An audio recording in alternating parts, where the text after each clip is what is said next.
But when I say that I'm friends with my exes, what I believe people have told me that they heard is that they still have the same access to you. Where's the threat for you? What do you guys think the difference is between fighting for your relationship and then forcing your relationship to work? Some people say, God, regardless of my emotions, use me to love your daughter completely, thoroughly, and perfectly. That she may feel you in a way she's never felt you before. That's where we get to stand in as men and husbands. But his daughter can know him in a way that she can't know him through nobody else. But nobody else can do it but you. So basically, I'm that nigga. You that nigga. And you the only nigga to do it. When I say the one is simply the one you choose. Is there more than one? The one that I can see right now is the one that I need right now. Is it the one that I'm able to handle? Are there ones for every season? Not a cool. There's not just one person for me and on this earth. When you see her, you'll know. When I saw her, I saw the completion of my vision. I feel like your woman should be your cheat code for life. So if it's appropriate for you to ask someone to get a blood test to check for STDs, shouldn't it also be appropriate to ask someone to get a psych evaluation? Mental health has never been as big as it is in the culture that we live in today. Sometimes people's privates looks different. Not those privates. Wow. Welcome to another episode of Maybe This Will Help the Podcast. Maybe this will help. Will this help you? Don't forget the maybe, baby. Don't forget Hey, the listen. maybe, baby. All I'm saying is we need to get in the studio. Baby. Welcome to another episode of Maybe This Will Help.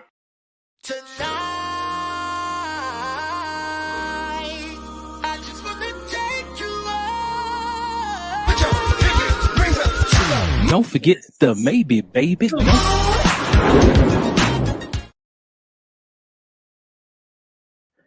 And just like that, and just like that, and just like that.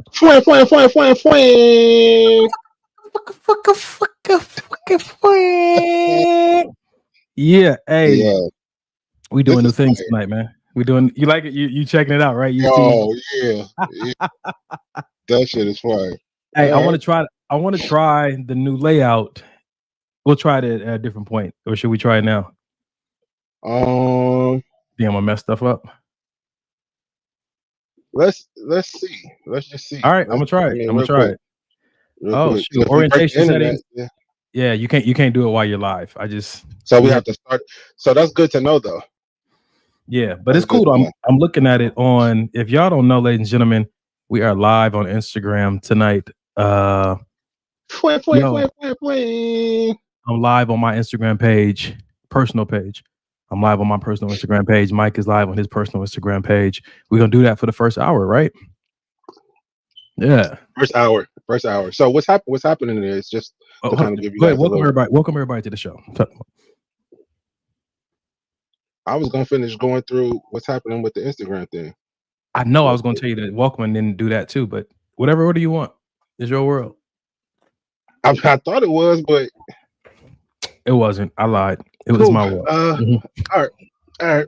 So now what's happening is, so we are streaming live on Instagram for the first time, but through the streaming app, they only allow us 1 hour to be on, one consecutive hour, and then it'll probably cut our Instagram viewers off. But not to worry, you can hop right on over to our YouTube channel. Maybe this will help the podcast on YouTube and catch us there, or Facebook Live. Maybe this will help the podcast, and you'll be able to catch up with the remainder of that second hour. That being said, ladies and gentlemen, welcome to another episode of Maybe This Help the Podcast, where we talk about, relationships, the good, the bad, the alimony, and not just romantic relationships. We talk about friendships. We talk about situationships, hoeships, spaceships, whatever kind of ship you got. We're gonna talk about the ships tonight, this evening. Yo, spaceships, my nigga. Spaceships. Yeah, that's 100%. In essence, if you don't know what that is, that's when you're in a relationship with someone who needs space. You're in a spaceship. Yeah. And That's that lob that I people just out there. threw you, and you just dunked that lob that I just threw you. That was Come on, you like that? it was spectacular. Spectacular. That's good. Spectacular. So this we is feeling good season tonight. 4. Yeah, we are clearly. This is season 4, episode 3. For those that you that are just joining us or joining us for the first time, we've been doing this for 4 years, and we're still going strong. The numbers may have changed, the cast may have changed, but it's still the same great material from two great guys that were lost but now are found, Wow. are becoming found. Still in the midst. Okay, I'm becoming found. Donovan is still a heathen. Being found is So, overrated. That's all I'm saying. Don't yeah, find and me. that's the kind of content you're gonna get on the show. So, Ladies and you gentlemen, know, this is what we're gonna do. I know. So we got a whole new Instagram audience that's being able to tap in tonight. What we like to do is the first hour of the show. We used to like to give you like memes and gifs that we've seen, just memes, and have a live discussion about it. Second half, we used to like to do videos or reels we've seen, share those, and have a discussion about it. Nowadays, we kind of just go with the flow. If you say something of importance or relevance, put it in the chat. We like to communicate with you guys. Put it in the chat. We'll throw it on the screen. Elise, what's popping? Good to see you. Tina, what's up? What's going on, Vicky? If you come on here and I mess up your name, I did it on purpose, so don't take it personally. It's always on purpose. It's a running joke, so please don't get Man, offended. Actually, don't get offended by anything we say. Well, if you do get offended, that's on you. Don't But tell we're people. putting out Don't tell there. people what to do. Don't tell them what to do. See, he's offended. Don't do what he just did. So basically, we like we always say, we are not here to be a therapist or say this is what you need to do or try to sway you to the left or to the right. This is basically two men's, usually four, sometimes three, opinion on the things that they've been through, that we've been through, and the things that have and have not worked for us. And then we're just sharing them with the audience, kind of like barbershop talk, the stuff that a lot of women don't get to hear on a regular basis from 4, 3, 2 guys that are just open and honest about stuff they feel, stuff they believe in, stuff they don't believe in. We just talking about what we're talking about tonight, ladies and gentlemen. We like to give our personal testimonies of where we've been, some thoughts we share about things, and sometimes I'll say some things and I'll come on the next week and say something totally different because I learned something new. I'm a student to this. You know what I'm saying to you? Like Ali just said, so if you are triggered tonight by something that we say at the end, Ali said, just give them the number at the end. At the end of every episode, we like to give you guys a contact to a mental health resource. If you're having your own personal crisis, we like to give that number out because sometimes we cause those personal crises with these conversations. And that's okay. That's facts, though. It's okay for these conversations that we're having, and maybe you might get included in it to touch you in some type of way, trigger you in some type of way, or help you in some type of way. There we go. Don't pause. Some people like to be touched. So whatever it is, can't go to jail for that, right? We got to get a legal team. We're going to start with one of those shows. It's going to be one of those shows. I can feel it. I could feel it. Everybody's privates looks different. Look, so we're going to start with a quick check-in, and then we're going to get into the show, man. Mike, you want to check in, see how your week was? Yeah, man. My week, this past week was good, man. My fiance's mom got married over the weekend, so we went out there and celebrated her and celebrated that union, which was great. I actually also went to we got shooting with her dad, but I'm a big gun guy, so we actually went with him, but I feel like I took him shooting. But we had a good time, man. So yeah, anytime that I could spend with family and friends is always a good time for me. So I love that, bro.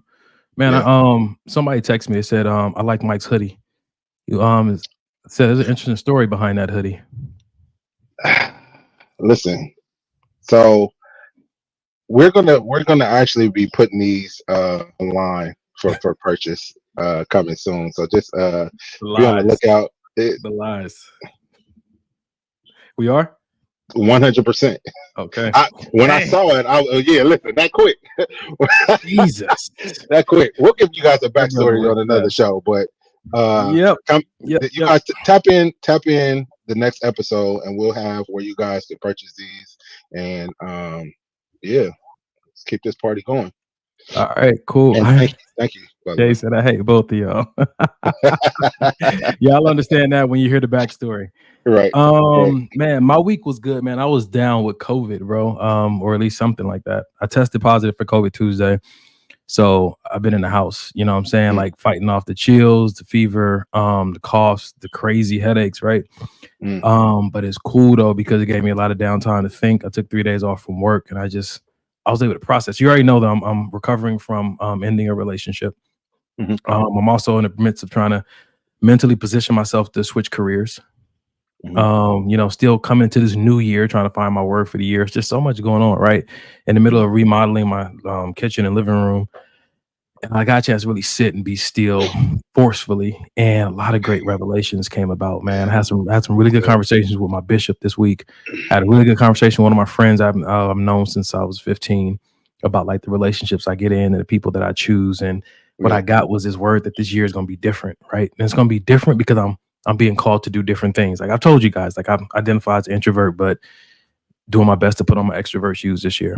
Not just go to social events, have social events, host them and stuff like that, so I don't get stuck in my ways. I don't want to limit my evolution because I've become comfortable with doing life a certain way. Right. The whole way of doing things may not work in this new season I'm in. I'm recognizing that. And one of my friends told me, like, even how you choose who you're going to be in relationship with needs to change. That needs to be different. And so she talked to me about like how I used to do it, look at some of my patterns and my way of verifying. And we're big on this show talking about like, you know, you need to vet the people before you go into a relationship, before you date them. But even my vetting process or my vetting parameters is going to be different because I'm recognizing different things about myself. And the more clear I get about who I am and what I need to do on this earth, then I should make adjustments to how I vet and what I'm vetting for, because I'm getting more clarity on who I am and what I've been called to do. So it was just really good. Felt really motivated yesterday and today. Tested negative today. So man, I'm ready to just full steam ahead, man. So we'll see what happens tonight on this show. But you got the text message I sent to the circle earlier. You know what I'm saying to you. So. I did, and it was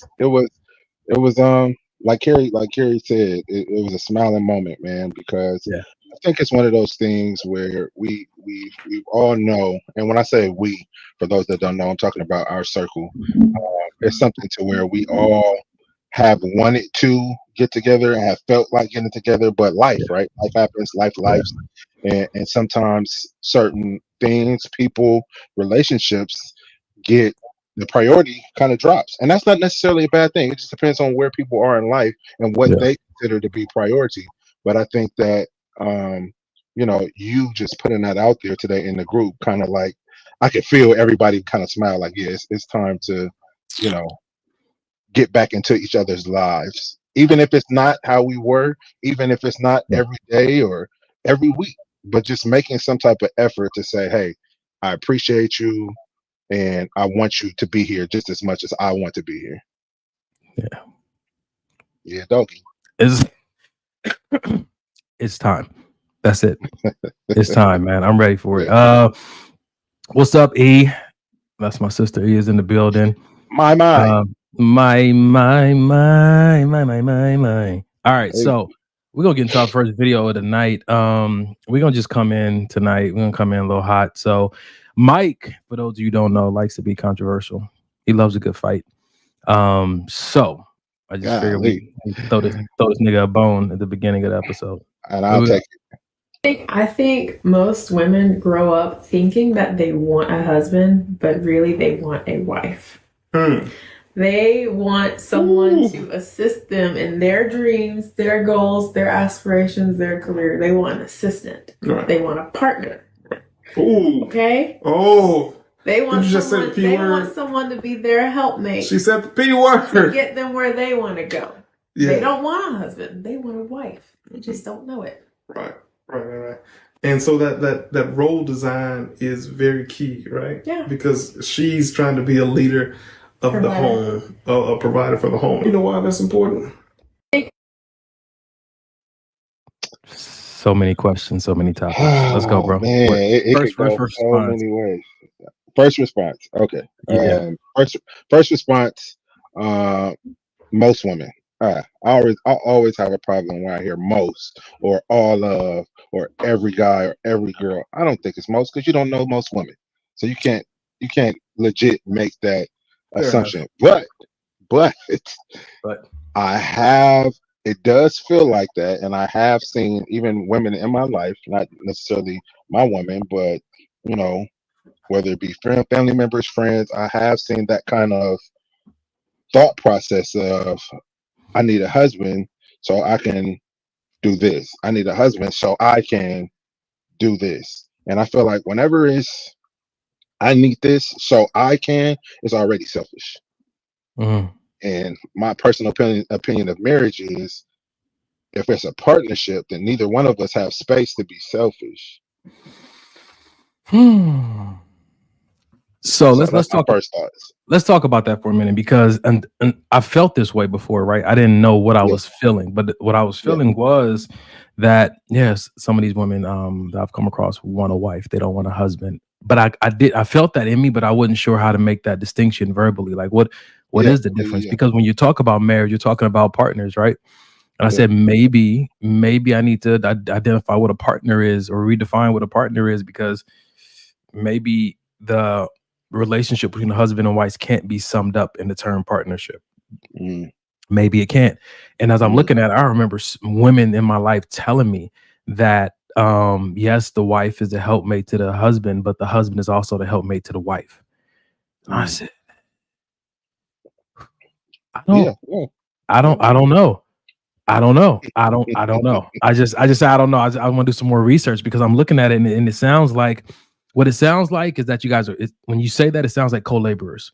Like we're both, helping each other's dreams come true. And I'm thinking about it. The more I think about it, the more I get to the place of, like, that quote that I told you before: unless there's a funeral, there'll never be a wedding. Yeah. And it just reminds me that the two people are really dying to themselves for one joint venture, versus here's what I want to do and here's what you want to do. Now, again, I know that, and I'm just giving you all the background of conversations I've had with people about this topic. Right. Women saying, like, so what I'm supposed to do? I'm supposed to just come into a man's life and support his vision, the vision that God gave him. It's like, yeah. What about the vision that God gave me? What about, the purpose that I have on this earth? And they're like, well, then you should choose a man who's headed in that direction, who wants to lead in that direction, versus you have a purpose and a calling that's so distinctly different from the partner that you're with. And now you guys are fighting over how much energy we're going to put towards my vision and how much we're going to put towards yours. Because, that then helps you get more clear when you're dating. Like, I love this person, the way they look. I love our chemistry, but do our callings complement each other? Right. And it's just so many different conversations. But the bottom line question is a husband supposed to be a helpmate to his wife?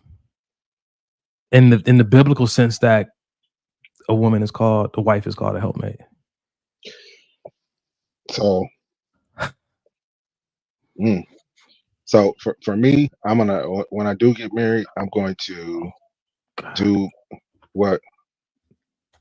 Just comment. I can go after you finish, or no, put it up. Good God. Elise said, I've definitely seen that in some women, and doesn't resonate with me. I've had women treat me like wife, so I get it. Like their wife, so I get it. Wow. Elise, please tell me more about that experience. Put that in the chat, because I want to hear more about that. Go ahead, Mike. Yeah, definitely.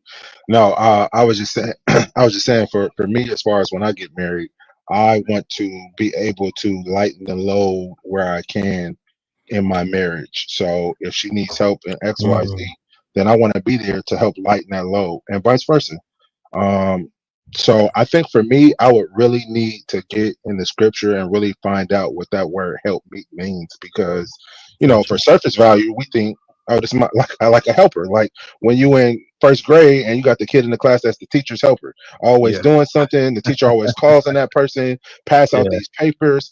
I don't want that to be my wife. I don't need that to be my wife. There's certain things I don't need you to do for me. I'm an adult. Certain things I should be able to do on my own.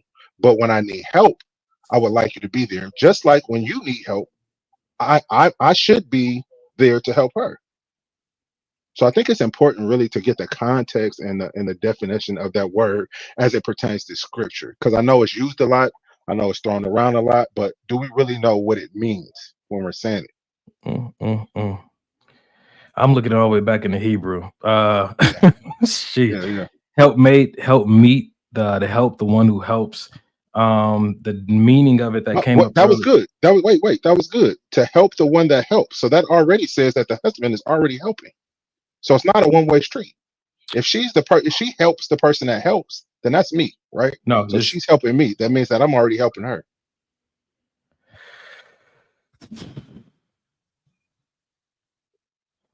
It's also, they say, a way that God describes on how he identifies himself when it comes to rescuing his people. Oh man, this is interesting. Yeah. I would love to know, maybe from the audience, like, how do you guys? Okay, hold on. Vicky got us something. Vicky said, helper is an assistant, not exclusively under another. The wife is there to help the husband get to places he can't get to on his own, and the same for the husband. You know what I really like about this? Huh.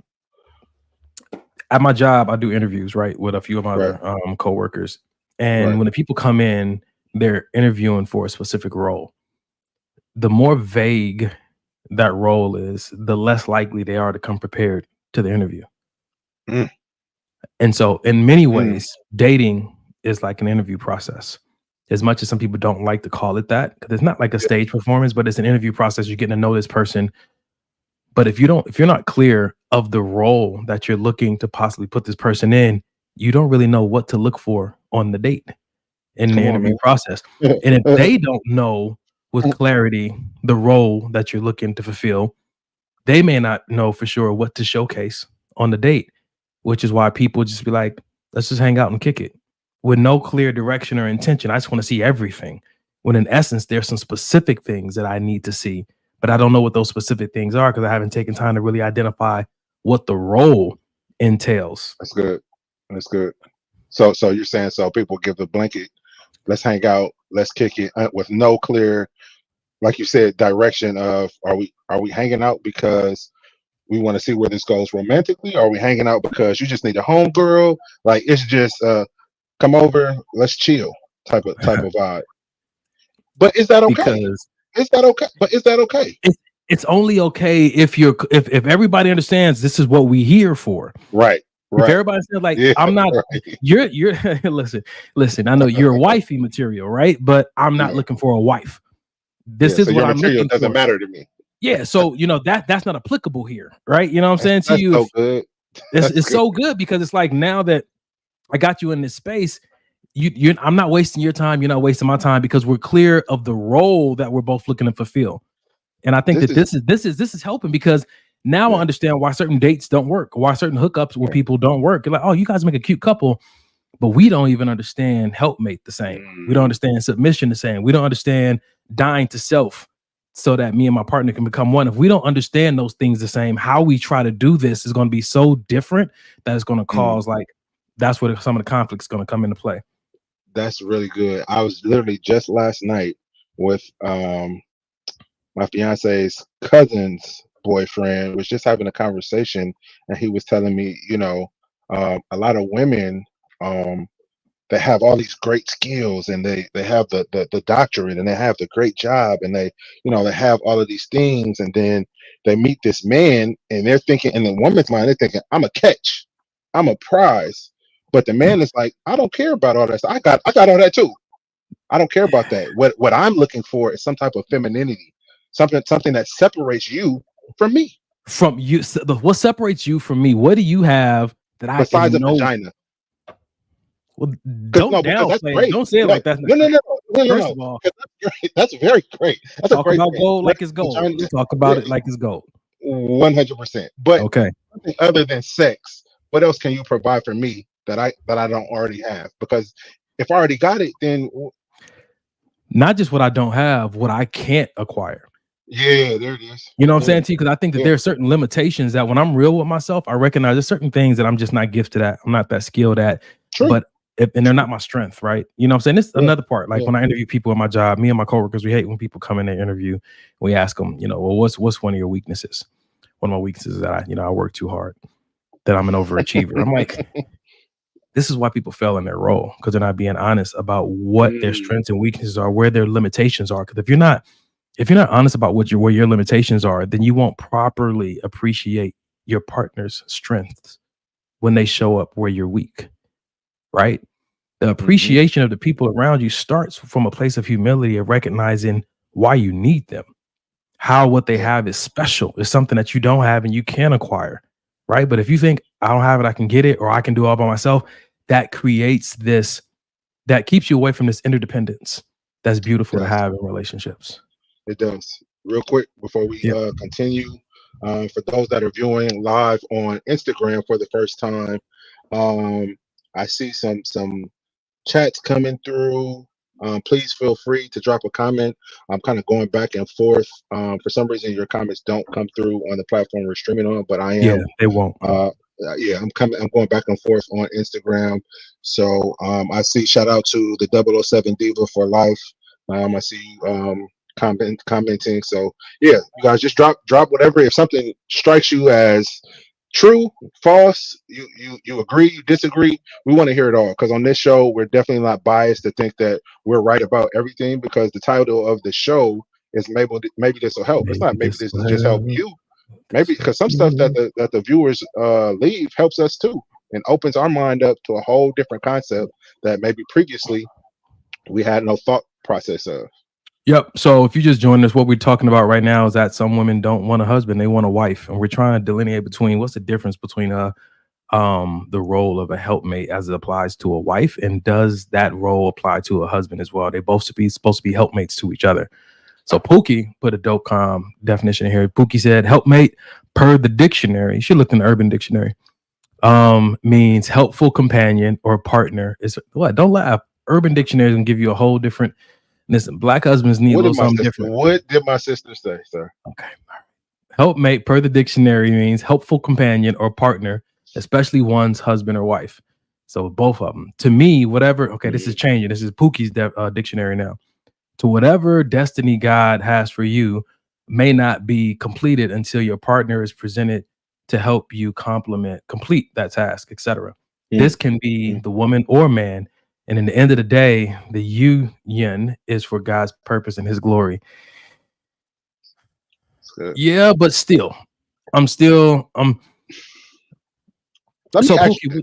Okay, go ahead. Okay, go ahead. Ask Pookie a question. Okay, Pookie, put it in the chat. Do you think that the title partner sums up the I guess what the relationship between what a husband and a wife is, a partnership? Do you think that's a accurate way of describing that, or are we missing something with that word partner? Is that downplaying what it truly is? Go ahead. So and to answer you didn't ask me, but that's a good question. I think the better word would be more so covenant. You know, it's a deeper bond, a deeper meaning, a deeper relationship than a partnership. You know, because when I think of partnership, I think of business. You know what I mean? And a lot of people say marriage is just a business transaction, but it should be, in my opinion, more than just a business transaction, because I can go do business with anybody. If you got business sense and I see you over there doing your thing, then that means if marriage is just a business, then I should be able to switch partners as much as I want to, as long as we're doing good business. And I should be able to bring other people into our marriage that are doing good business. Yo, you know why that's so good, bro? Because now you get into we see people's marriage that they put online. They're putting their marriage out there in public, and we're criticizing them on how they're doing their marriage. We're like, well, your vows say this and your vows say that, but people are making vows according to the marriage, according to what they want to do with the vehicle called marriage, right? That's it. Yeah. Not so much what God intended for marriage to be per our Christian faith, right? And so we aren't put here to hold people to a standard based on a faith that they don't have. And so we shouldn't be getting upset. We understand that people are making these promises and commitments to each other based on what they feel like they want to do with this vehicle called marriage. But here's something that just blew my mind. I was just about to put that up. Yep. Venusian Oasis. I don't know if you're a hotel in Vegas. What? That's actually a good pronunciation, bro. Venusian Oasis. Just because I thought you were gonna murder that one. Nah, because I'm trying to see if the presidential suite is available. She sound like a hotel, or Venusian Oasis. I need that. I need that homie discount. You are partners. You aren't partners. You are one, like you are each other. Jesus. Like you are each other. That's wild. Yeah. That is new. Yeah. That 100%. Never heard it. Never heard that before. But it makes so much sense. Because I use, so maybe this idea of yeah. All the so time. before we're one, I guess. Well, you're engaged right now, so you guys will be Partners.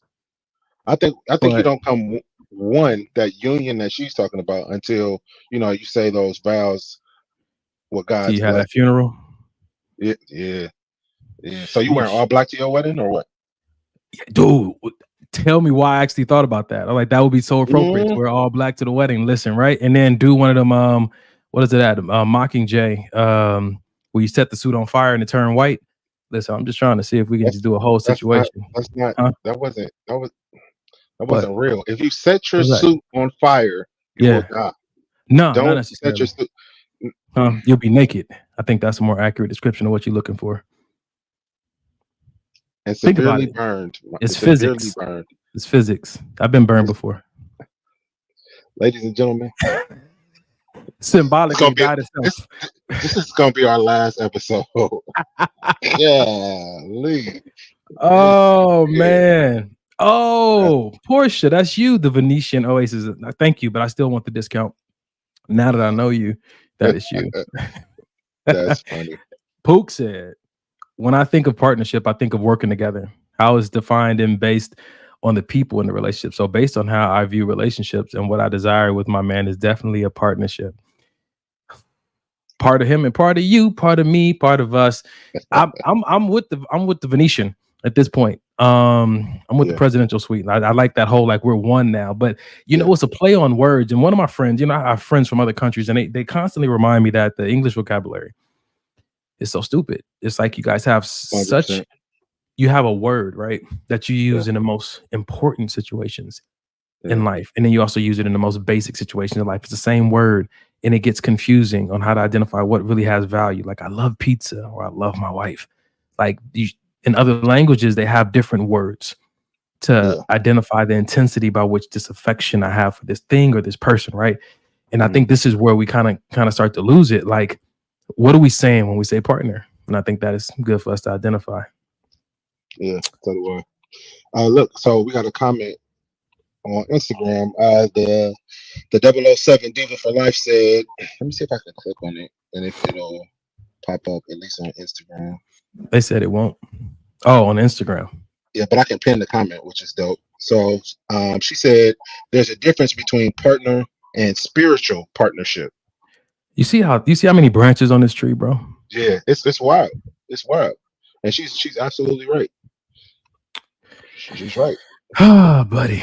What D Jolly said, I think more women should self-actualize and be okay with taking it down a notch and be in partnership with their mate, not control the destination. We're inviting her on the show for the first woman to ever come on the show.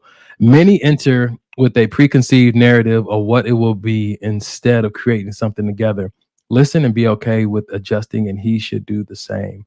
So here's my comment on that. Like, me and Pookie were having this conversation about how women love a man that has a plan and wants to take charge and wants to lead, right? Lead me, like, come in here with a plan, know what you're doing, all that kind of stuff. But what I found from conversation with my fellas who've been engaged, married, tried the dating process is that no matter how thorough that they have come in and I've come in with a plan and clear, like, this is what I want to do, is met with a resistance. And a lot of time that resistance is simply pride because they didn't have any say-so in this plan.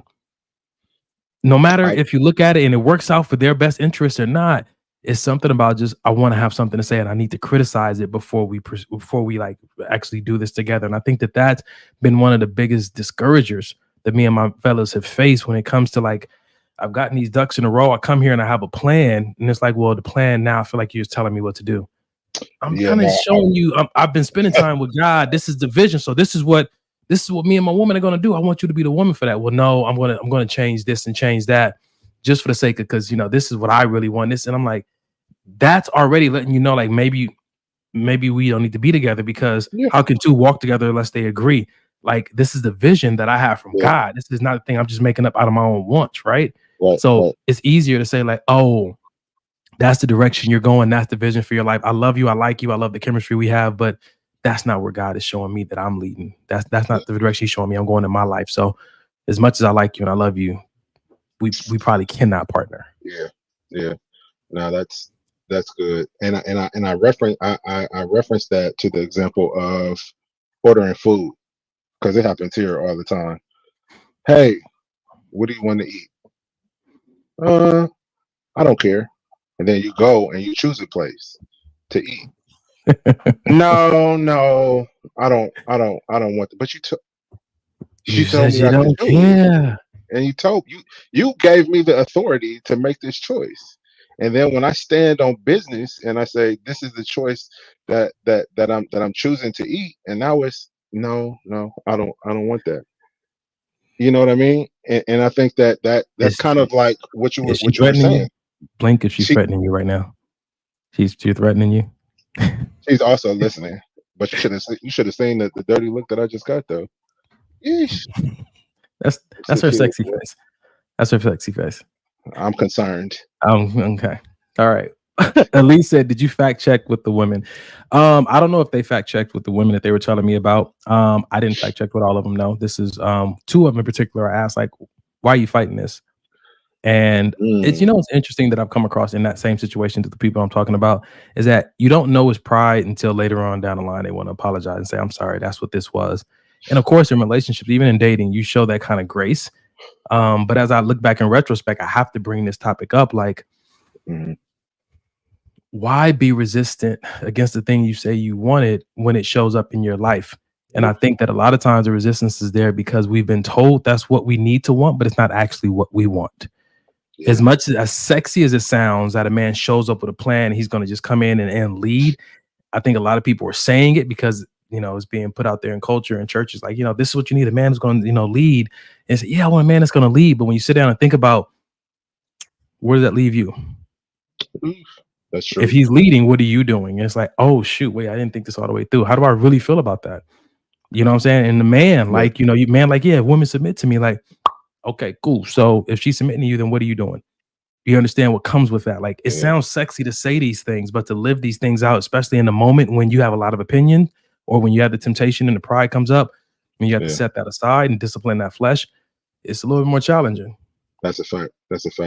On Instagram here, Anna J 1973 said, just as Christ's desire is to be unified with his bride as, in quotations, as one man in Christ, Galatians 3:8, it is the creative design of God for a man and a woman to be united in spirit and heart.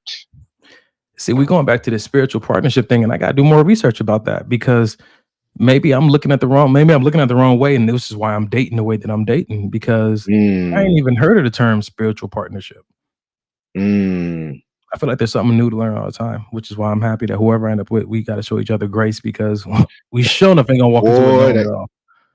And that's what's so important, and that's why some relationships fail so prematurely because one person sometimes come in and they have all this vast knowledge. And because I was one of those guys, I've been married before. I know how this is supposed to go. Just do it XYZ, and then just not giving them any grace to learn or even bring what they want and how they want to do life into that. And so it kind of suffocates the relationship when you don't show that person grace. Because nobody's perfect. Yeah, you may know more about this, but you ain't even asked me what I know about this stuff over here. And I think that this gets even progressively more detrimental to the relationship when the people really don't have two firm legs to stand on in this relationship. Like, this is all that you think I'm sexy and we have good chemistry. And the further, the further you get into this relationship, you recognize that a relationship can't stand on that. Relationship cannot stand on chemistry. It can't stand on sex appeal.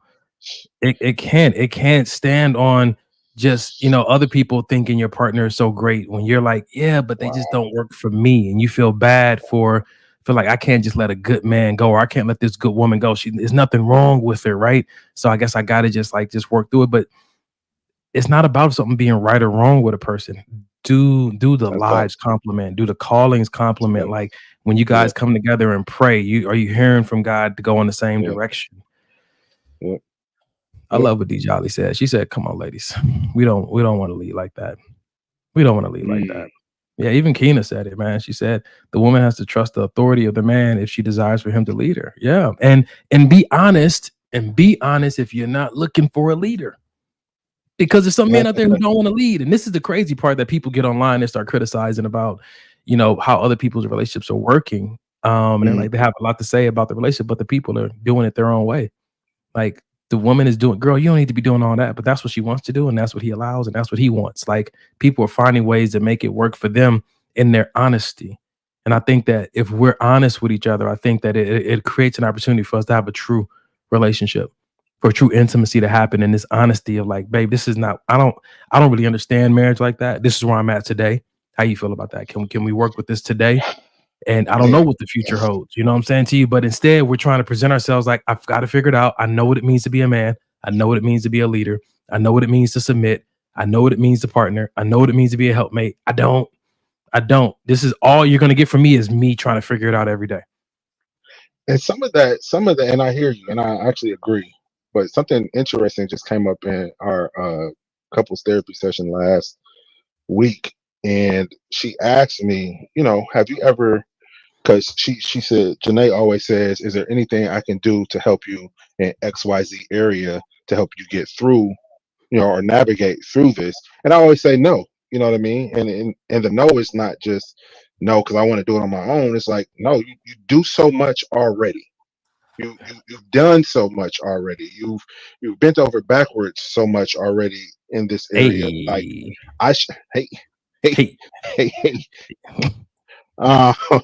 No, so you damn. So sometimes it's almost out of a sense of fear or not wanting to put so much on your partner. So it's like, no, I got it. I'll do it. I got it on my own. I'll figure it out on my own because, like I said, you do so much. I don't want to add this one little feather and that be the one that breaks the camel's back. So let me tell you though, because this comes back to a conversation we had in I guess that was season 3 at this point, that you never really know how someone feels about you until they're no longer afraid to lose you.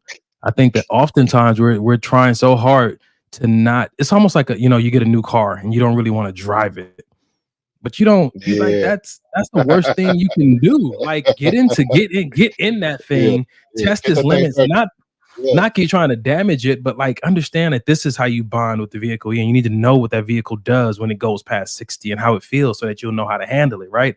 And so when you get into a place in a relationship with a person that either you're choosing to be way too careful and not lean into it, you never really know how strong that bond could be or how that person can really hold you down in that space because you won't give them a chance.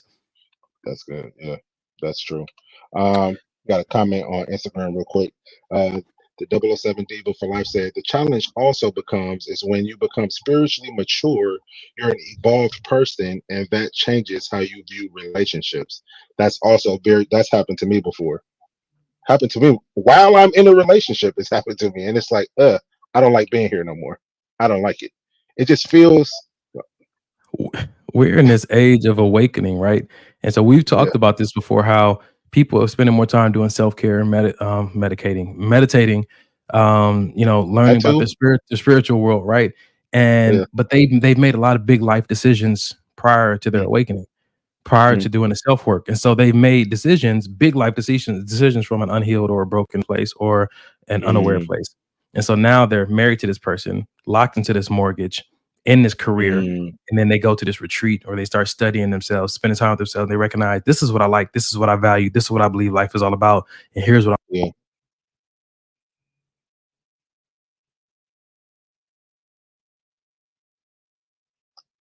I lost sound. Are you on the internet? Are you on the internet?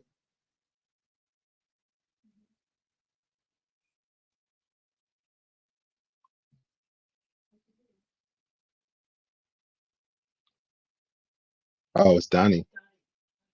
Good old Donovan D. Donnell. It was him. Is he back? He's back. I just can't hear you. Oh, you're on mute. Back? You're back. Live and in living cover. Yeah, because that battery is low, so I'm not sure if I'm going to make it the whole 2 hours. I'm looking at it now. We don't have a charger? Yes, it's on the charge. It's the issue. It's charging and it's still. So I got to get a new laptop. Anyway, want to hit another video? I feel like I got you. For those, so if you see Donnie go out, like that's it. That's the end of the show. That's how we're gonna do that for today. Or we can do it the right way and give it an hour, because the people on Instagram are gonna fall off within that hour, and then we pick back up next week. Let's see what God does. Let's just pray that my laptop stays charged and all that kind of stuff. But since we're on this topic of who leads and who doesn't, check this out. I say to all you men, us women, we tired of getting disrespected. That's right. Y'all men want to be leaders. We want to be leaders too. Yup. Y'all men want to get money. We want to get money too. Money. Y'all men want to pay the bills. We want to pay the bills too. Y'all men want to propose. Hell, we want to get on one knee and propose too. Whoa. It's time for us women to stand up. Don't touch me. It's time for us women to take the lead. It's time for us women to pay for the first date. It's time for us to mow the lawn. It's time for us to do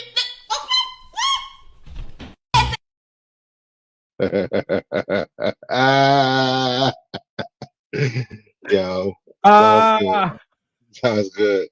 Because listen, From the gate.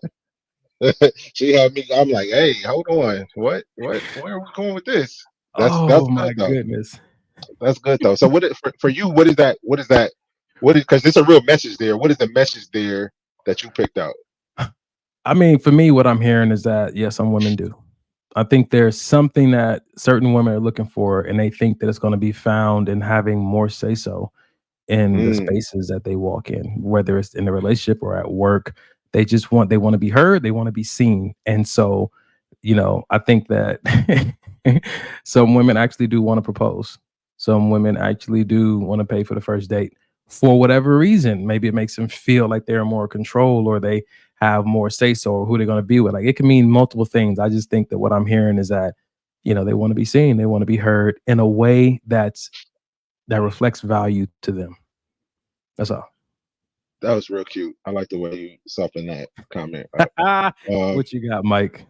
No, I know you're right though, but I feel like you could get so much more done with what's the saying go? You can get more done with salt than vinegar. Like that whole approach being that when she started talking, and my mind had already turned off the light switch. Just by all of the hey, what is it that you really want? Like, let's just talk, because you can get a lot more accomplished by just talking, just having, just like we talking now, just having a conversation. Again, like I don't want to assume that all men are like me or like us. Like, some people, they communicate better through high pitched voices and big cuss words, and some people communicate better through a lower tone and these really big words with a lot of letters in them. Like, everybody has a different way they feel like this is how I want to be heard, seen, or spoken to.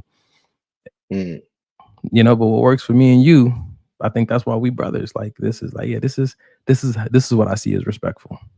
And I get it, and that's crazy, because I actually, now that you said that, I actually understand the other side of that coin, because I came out of a relationship with my son's mom where that's all it was a whole bunch of yelling and cussing, and not on my part. Yelling and cussing and throwing tantrums and this and that. And then when I got into another relationship after that, well, honestly, when I got into the relationship that I'm in now, and it's the other side of the moon, completely different, night and day. Initially coming into it, I'm like waiting for her to like, this is not how you really are. Like, this has to be your representative. It's no way in hell that you're this calm, that you're this loving, that you're this caring, because it was something that I honestly thought that, like, you have to fight. That's how you know you care about each other. Like, that's how you know, that's what brings the spice into the relationship, because we boom, boom, boom, boom, boom, and then you have great sex after. You know what I mean? And that's honestly what I thought that relationships were. And then coming into the relationship that I'm in now is completely different. And it's like, oh, now I have some have to retrain my own thought process to know that you don't have to go to 10 to get your point across, or you don't have to, you know what I mean, damn near kill yourself to make this other person happy. It shouldn't be that way. Oh, I think we lost. We did. I think Donovan's computer died. Oh, man, oh man. Let me go through some of these comments. Wait until he hits me up to get back on. Give me 1 second. Let me try to find him.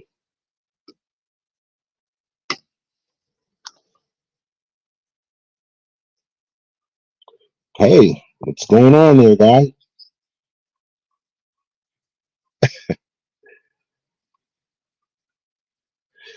Or listen.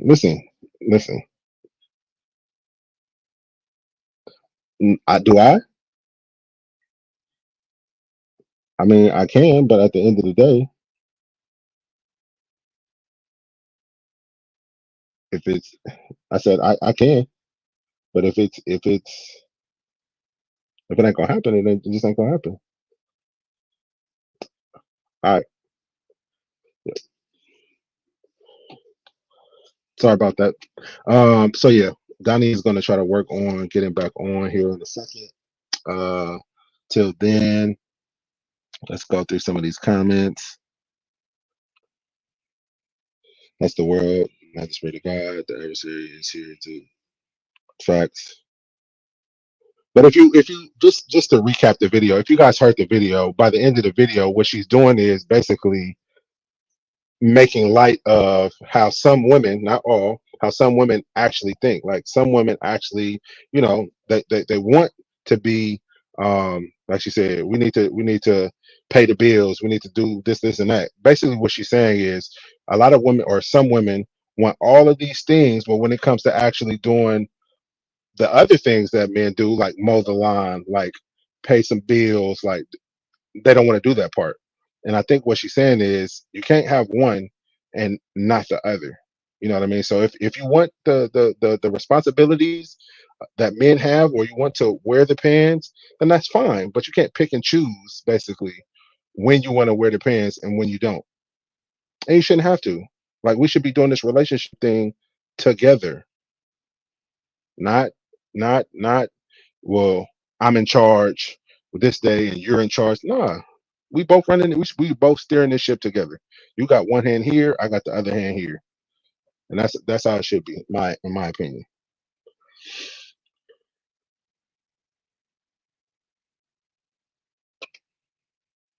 I would said nope. If I'm pissed, I'm definitely not feeling attracted to him.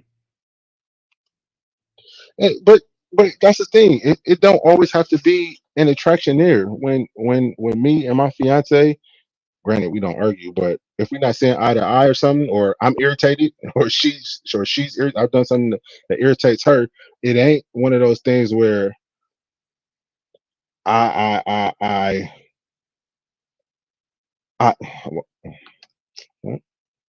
one sec. It's not one of those things to where all of a sudden I'm sitting on the edge of the couch and I can't stand you, because at the end of the day we're still going to stay together. We're still going to be together regardless. So why would I waste all of this energy and put all this negative energy into something? And I know I'm not going nowhere. She's not going anywhere. So whatever you have to do to fix this, then I feel like we should do it. Whatever.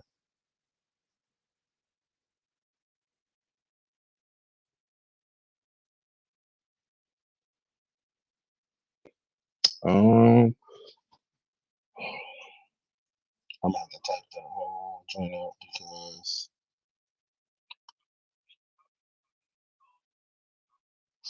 but it says I can Gmail it though. I'll Gmail it to which one though?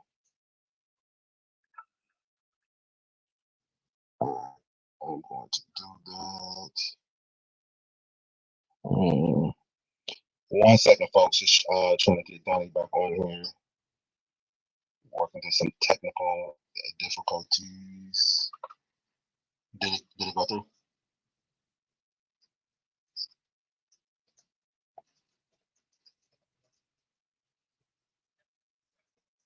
You said you got it? Sorry. Oh, okay. When I see you pop up backstage, I'll click it. All right, got that taken care of.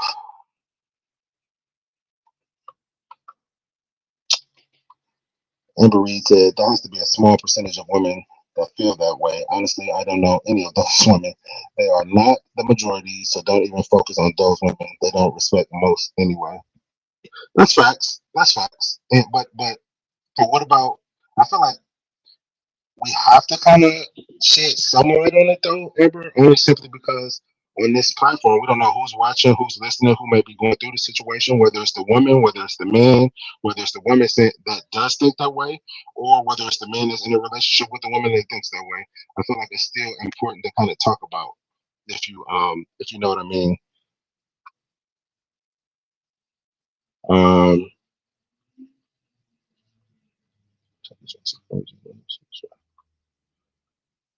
all right, let's get him back on here.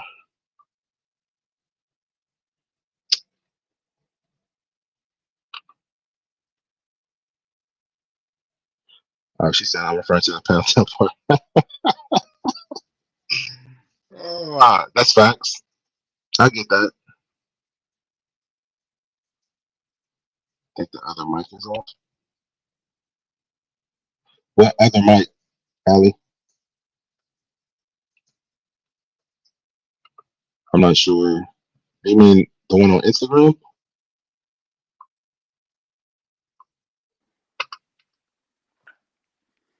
There he is. Back like we never left, right? Nah, we left. You did. Shit. We for sure left. Or all right. Ali said something about the mic. I think the other mic is off. I'm not sure. The other mic is off. Oh, went up.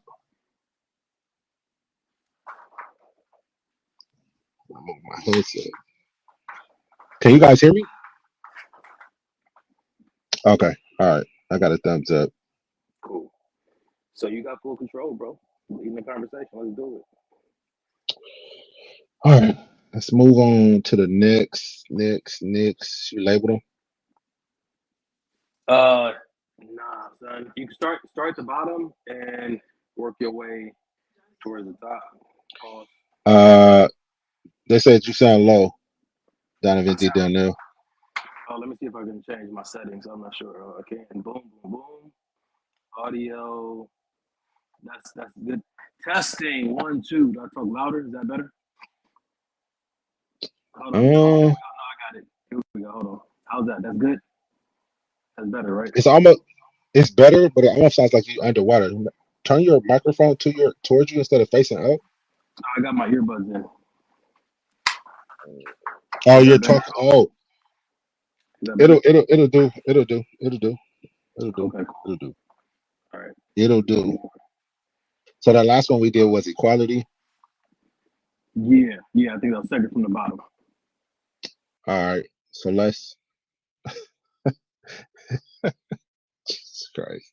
We apologize for this, you guys. This is not usually, for those that know that this is not usually how the show goes. So just bear with us while we get all of this this stuff together. But we're gonna jump into another video.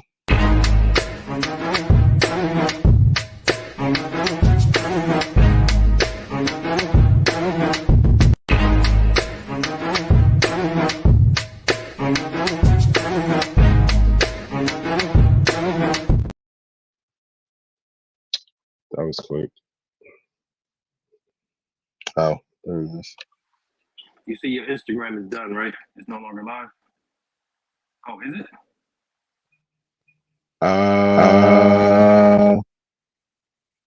It's showing live.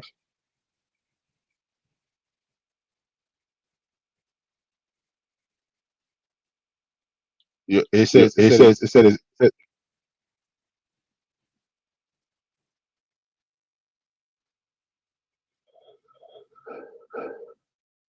Did it say it was ended?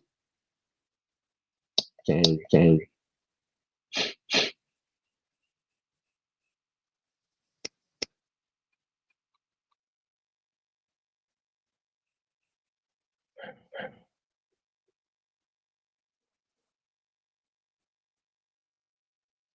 So now they're saying my voice is double.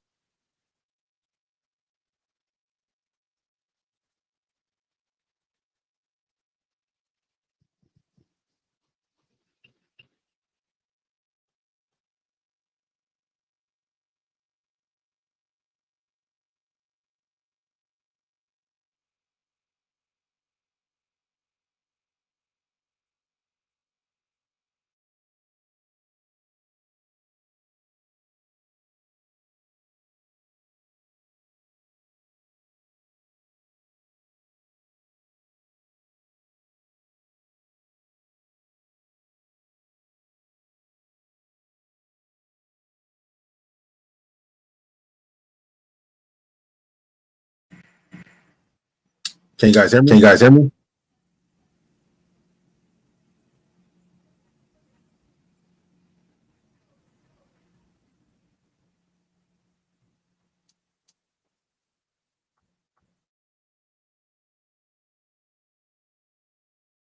All right, let's just try this way. Testing 1, 2. All right, I'm going to try it this way because it ain't working no other way. Mike. Testing. Can y'all hear me? So I'm here, but okay. But they're saying I'm echoing for some reason. Why are you so low? Hold up. Some niggas don't dance, they just throw their pants and do the rock away. We're gonna figure this out. Hey, Mike, say something. Check. Okay, cool. You can hear me? Yeah, I can hear you, but I'm echoing. You're not echoing. You ain't echoing on my side though. Okay, I'm not echoing anymore. Is what I was just told. Yep. All right. I don't know. Jesus Christ. Let's roll with it. Let's see what we can get done.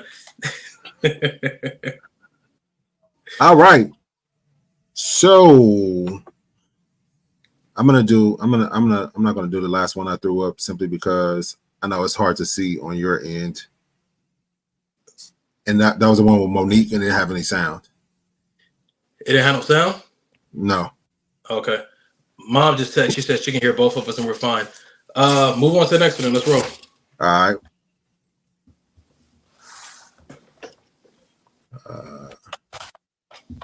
Don't get married until you understand the trauma behind the drama. That's right. I think every person has drama. Behind the drama. That is so good. And you really don't know it's trauma. Like we didn't know it was trauma. We didn't know it was dysfunction until the drama happened. Absolutely. And we exploded and we were falling apart and our relationship was falling apart until we heard other people say things like, that's not so healthy, normal. Right? I mean, that's not normal to stuff all of your feelings and never confront Jimmy in love about what's bothering you. Like I would explode. No, you wouldn't explode at first. You would run in the closet and cry. And I literally would hear you in the closet crying. And I was just like, I know my anger and my yelling is not normal. And we realized that all of us have this family of origin junk. All of our families are crazy. All of us come from crazy. Yeah. And it's crazy how we judge someone else as crazy. Right? But some people don't even know it's crazy. Like you just think this is how we are. Right. This is how I was raised. Don't get married. That's good.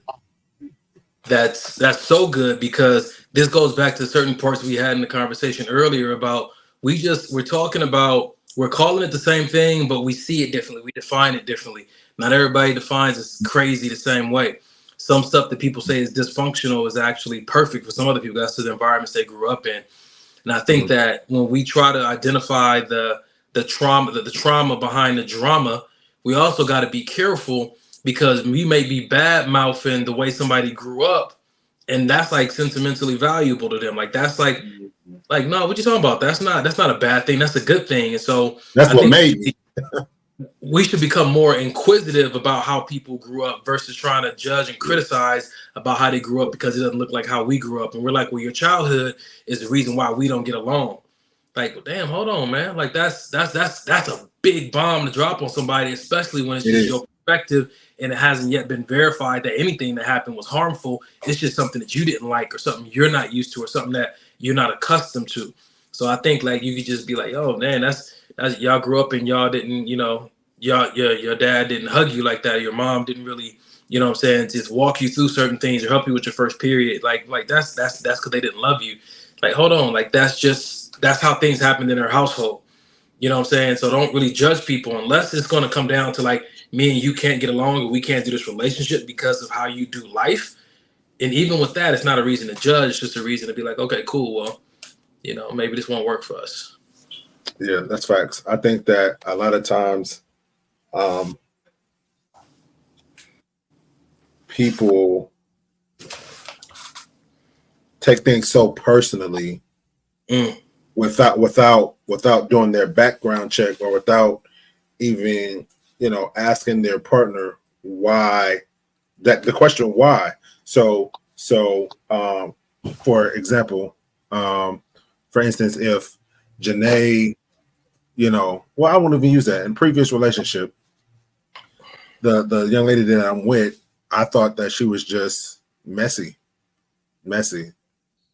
clothes everywhere. And this is before we moved in together. This is when we were just dating. I would go over to her house and, oh, you're messy, like, and it would be always like that. But it would be always an excuse. Well, I'm going to do this. Oh, the clothes are clean. They're just not folded. Oh, the dishes I'm gonna wash them. So what I ended up, before I just was like, you know what, I don't want to be with no messy woman and just leave. I actually had a conversation like, why when I come over here, it's always looking like this? And she finally broke down and told me, like, I don't know how to clean. My dad was this way. My mom never taught me how to do certain things, and I kind of just did it on my own. And I never got taught how to organize or prioritize things. So everything is just in disarray. You know what I mean? And what happens is when you live like that for so long, like the video kind of said, and like I think we touched on before, that becomes a part of your norm. That's your way of life. That's your way of doing life. And it doesn't look weird to you anymore. It doesn't look like anything bad to you. But when somebody on the outside who maybe does have some of those skills that you lack comes in, it looks like, oh, this person is out of control, or this person is just lazy. We tend to throw titles out there without even knowing what's really behind it. And that's what's so important, especially in relationships. Before you throw a title out, what the one that I hate the most is he's a narcissist, or she's a narcissist. She's narcissistic. Before you throw titles out, let's really figure out what's going on behind these emotions, behind these feelings, behind these actions. So, and really get to know the people that we say we want to be with. How we throwing titles out, such negative titles out, but you want to be with the person, but you haven't had the conversation yet to figure out even why these things are happening. You know what's wild about that, man? One of my during this time, I've been on this fighting off this COVID this week. One of my good friends I've known since I was like 15. We were talking. She was telling me about the kind of women that I choose getting a relationship with. She was like, Mike, you still got that comment that says echo on there if you want to take that down. Oh, my bad. And she was like, let me ask you a question. I said, what's up? She was like, do you think that you're looking for perfection or for perfect? And I said, it's interesting that you say that. I think I have an interesting perspective on perfection and what a perfect person would be. And I said, for me, it comes down to cooperation and willingness. I said, because even if someone was perfect on day one, doesn't mean that they'll be perfect on day two, because kind of, how we get accustomed or used to something and we want something different. I know me. I want to continue to explore the potential of a job, a car, a relationship, myself. I want to explore the potential. So for me, what's important is that a person is willing to cooperate as we both evolve, right? And cooperation means to show grace and show support, show that empathy and show celebration. And I think for me, what's perfect for me is someone that is like that. You know what I'm saying? Not how they show up, but what they're willing to do once they do show up. And so when I'm hearing you talk about, like, people being critical because a person may not know how to clean or cook or stuff like that, like, I think that it goes back to, what did you expect from this person? Like, there's like, you expect them to come and be all these things already. Like, like what happened? What did you expect for them to happen when they got in your presence or got around you? Like, shouldn't they learn new things from you and you from them? But for some people, like, cooking and cleaning is like the bare minimum. Like, you need to know that before you come in here. But how do you like to be cooked for? How do you like your house clean? Like, you know what I'm saying to you? It's like all these things start coming into play. It's like, that's not one of those topics I feel like people should be so overly critical about, but that's just me. Like, for some people that might be a deal breaker, and I can't sit here and criticize them, you know what I'm saying to you, for that being a deal breaker, because I probably have mine I don't want to be criticized about, right? Yeah, no, you're right. You're right. I just think it's unfortunate because a lot of times when we come in, and I'll just speak for myself, like I said, I was that guy that came into that has in past has come into the relationships. Like, how are we this age and we don't have this together yet? Not even thinking all of the stuff that I didn't have together. Like, I'm gonna pick out the one thing though that you don't got together. And I got 30 things in my backpack that I ain't sorted out yet. Come on, man. It's wild, man. It's wild, man. We gotta one. We have to be honest with ourselves and realize that everybody is trying to figure this thing called life out. Ain't nobody got the key or the What code. Carrie said we all experimenting, man. We all just That's experimenting. it. It's one big ass experiment. So sometimes we may excel in certain things, and sometimes we not. But again, using that word grace, as long as we hold that space for grace, not just for our partners, but for our friends, for our family, for our loved ones. Hell, for the nigga that, for ourselves, for the nigga that cut you off. You don't know why he cut you off. He could have been rushing to the hospital because his son got into a car. We don't know. Yeah. So we can't be so quick to take everything so personally. Oh, they're attacking me. Oh, it's a random post on Facebook. It sounds like something I did. So this person is talking about me. So I'm gonna block them. Get a life. Like, come on. We got to do better. We got to do better. We got to do better if we want more from life. I think that for me, I don't want. That's a good if. Yeah, I don't want to get in the way of anybody complaining about things that are deal breakers for them, the stuff they don't like. But sometimes the thing that you're complaining about, and you're not either making an adjustment to be more flexible or making any kind of decision within yourself to bring a solution to the table, that complaining ain't helping you live the life you truly want to live. That complaining ain't doing nothing but keeping you stuck. You know what I'm saying to you? So I think that, man, we sit there on a podcast, we talk about it, other podcasts talks about it. Like if we spent less time trying to diagnose the person that we're dating or we're interested in, and spend more time being inquisitive and curious about who they are and how they are. And once we find things that do or don't work for us, just help and communicate that in a healthy way, and then use that to determine if we should move forward or step aside. I think that this dating process doesn't have to be such I dated somebody, now I got to go through therapy and recovery from it. Like it shouldn't, I want to be careful with my shouldn'ts. It doesn't have to. You know what I'm saying? Be that damaging or tumultuous, like to just go dating. I was talking to one of my friends. She was in a relationship for 5 years, and she was like, "I don't want to date. It is scary to date out there because of how either aggressive or how condemning people are when they do it. It's just we're just exploring, man. You know what I'm saying? We're just exploring." That's funny that you said that I don't want to date thing, because when me and Jay first met, that was my big thing for her. I don't want to date.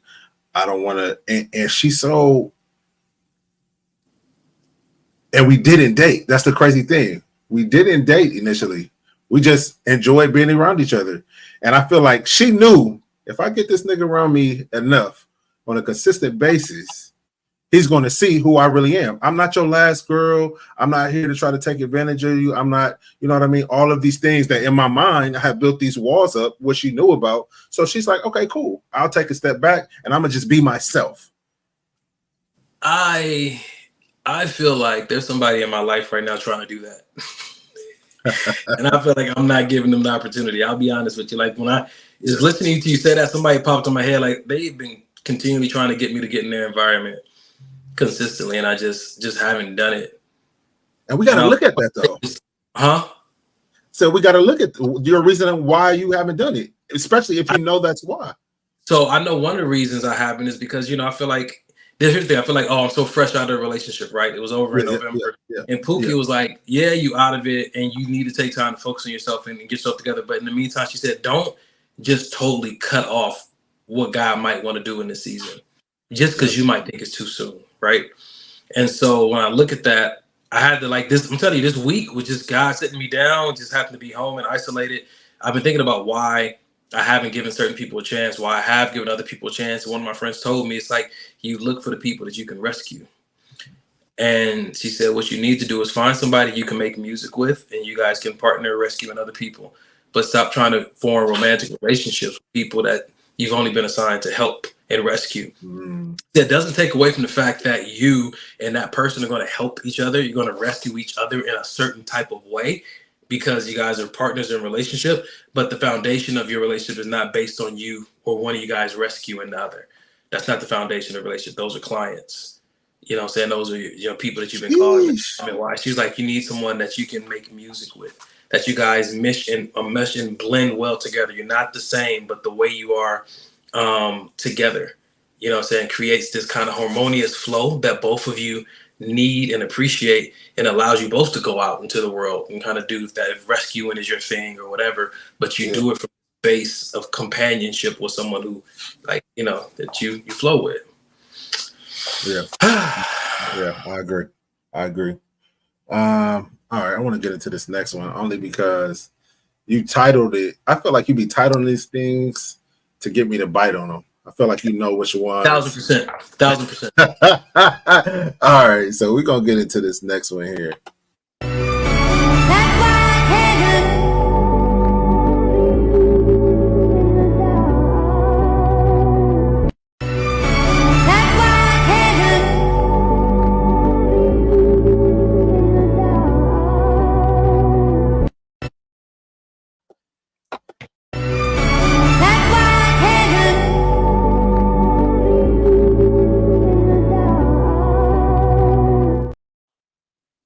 So for those that couldn't read that caption up there, it said, "On my way to my engagement party, thinking about my ex." Damn. Wow. Now, this is the stuff we got to talk about, bro, because this is the stuff that be happening. But it's like we want to talk about what we see other people struggling with or going through. But like, this is why I'm in a great opportunity right now for my brother. You know what I'm saying to you, for the people who know me, and even for the people on this podcast, because I'm trying to be as transparent and honest as I can about where I'm at, what I'm struggling with, where I need to make corrections, what I'm thinking during the process, because this is a part that people don't want to really talk about because it makes them look like a bad person, or it makes it look like unfit to be on a relationship podcast. But I'm telling y'all, you know what I'm saying to you, like in the streets is calling. I'm telling y'all, there's people trying to get my attention. I'm struggling if I give them a chance, and I might be being disobedient to God, like being honest about how when I get out of relationships, the first thing I think about are the exes and wonder if I should circle back, right? You know what I'm saying? Like, this is the spaces where we talk about this stuff, because in this video, I think I've heard people tell me, but they won't tell the public that, or Mike, I don't know if this happened to you. You've had people that you've talked to before, and it's like a week or two before their wedding, and they're calling you talking about, like, is there any way that me and you can make it work? Or, you know what I'm saying? Or, you know, they're off in their relationship and they're like, honestly, you know what I'm saying? I prefer this to be you. You know what I'm saying to you? Like, these are conversations that are happening I feel like people are caged and locked up in, and I feel like they should have a safe place. You know what I'm saying? Or just have the freedom to say, this is how I'm feeling right now, and not worry about, like, if people are going to judge them because, you know, man, to be truthful, I'm thinking about somebody else right now. Listen, man. I at the end of the day, you like I said earlier, you got to be honest with yourself, and you should be honest with your partner as well. Like, for instance, I'll give you come on, Mike. I'm laughing because it's so crazy that I know I can talk about these things and she's not gonna feel any kind of way. And that's where I feel like a lot of couples should get, because there's been times before, I'm in a great relationship. You know what I'm saying? I have a great lady who does all the things. You know what I mean? Got a great hoodie on. This is good. Yeah, and we're gonna tell y'all about this hoodie in a minute. But I'd be sitting here lying if I said, hey, you know, a song came on, or I passed by a restaurant, or I saw a girl and it took me back to when I was in this great relationship with this whole other person. And for a minute, I did miss her. What? Is it a crime? I'm a fucking human being.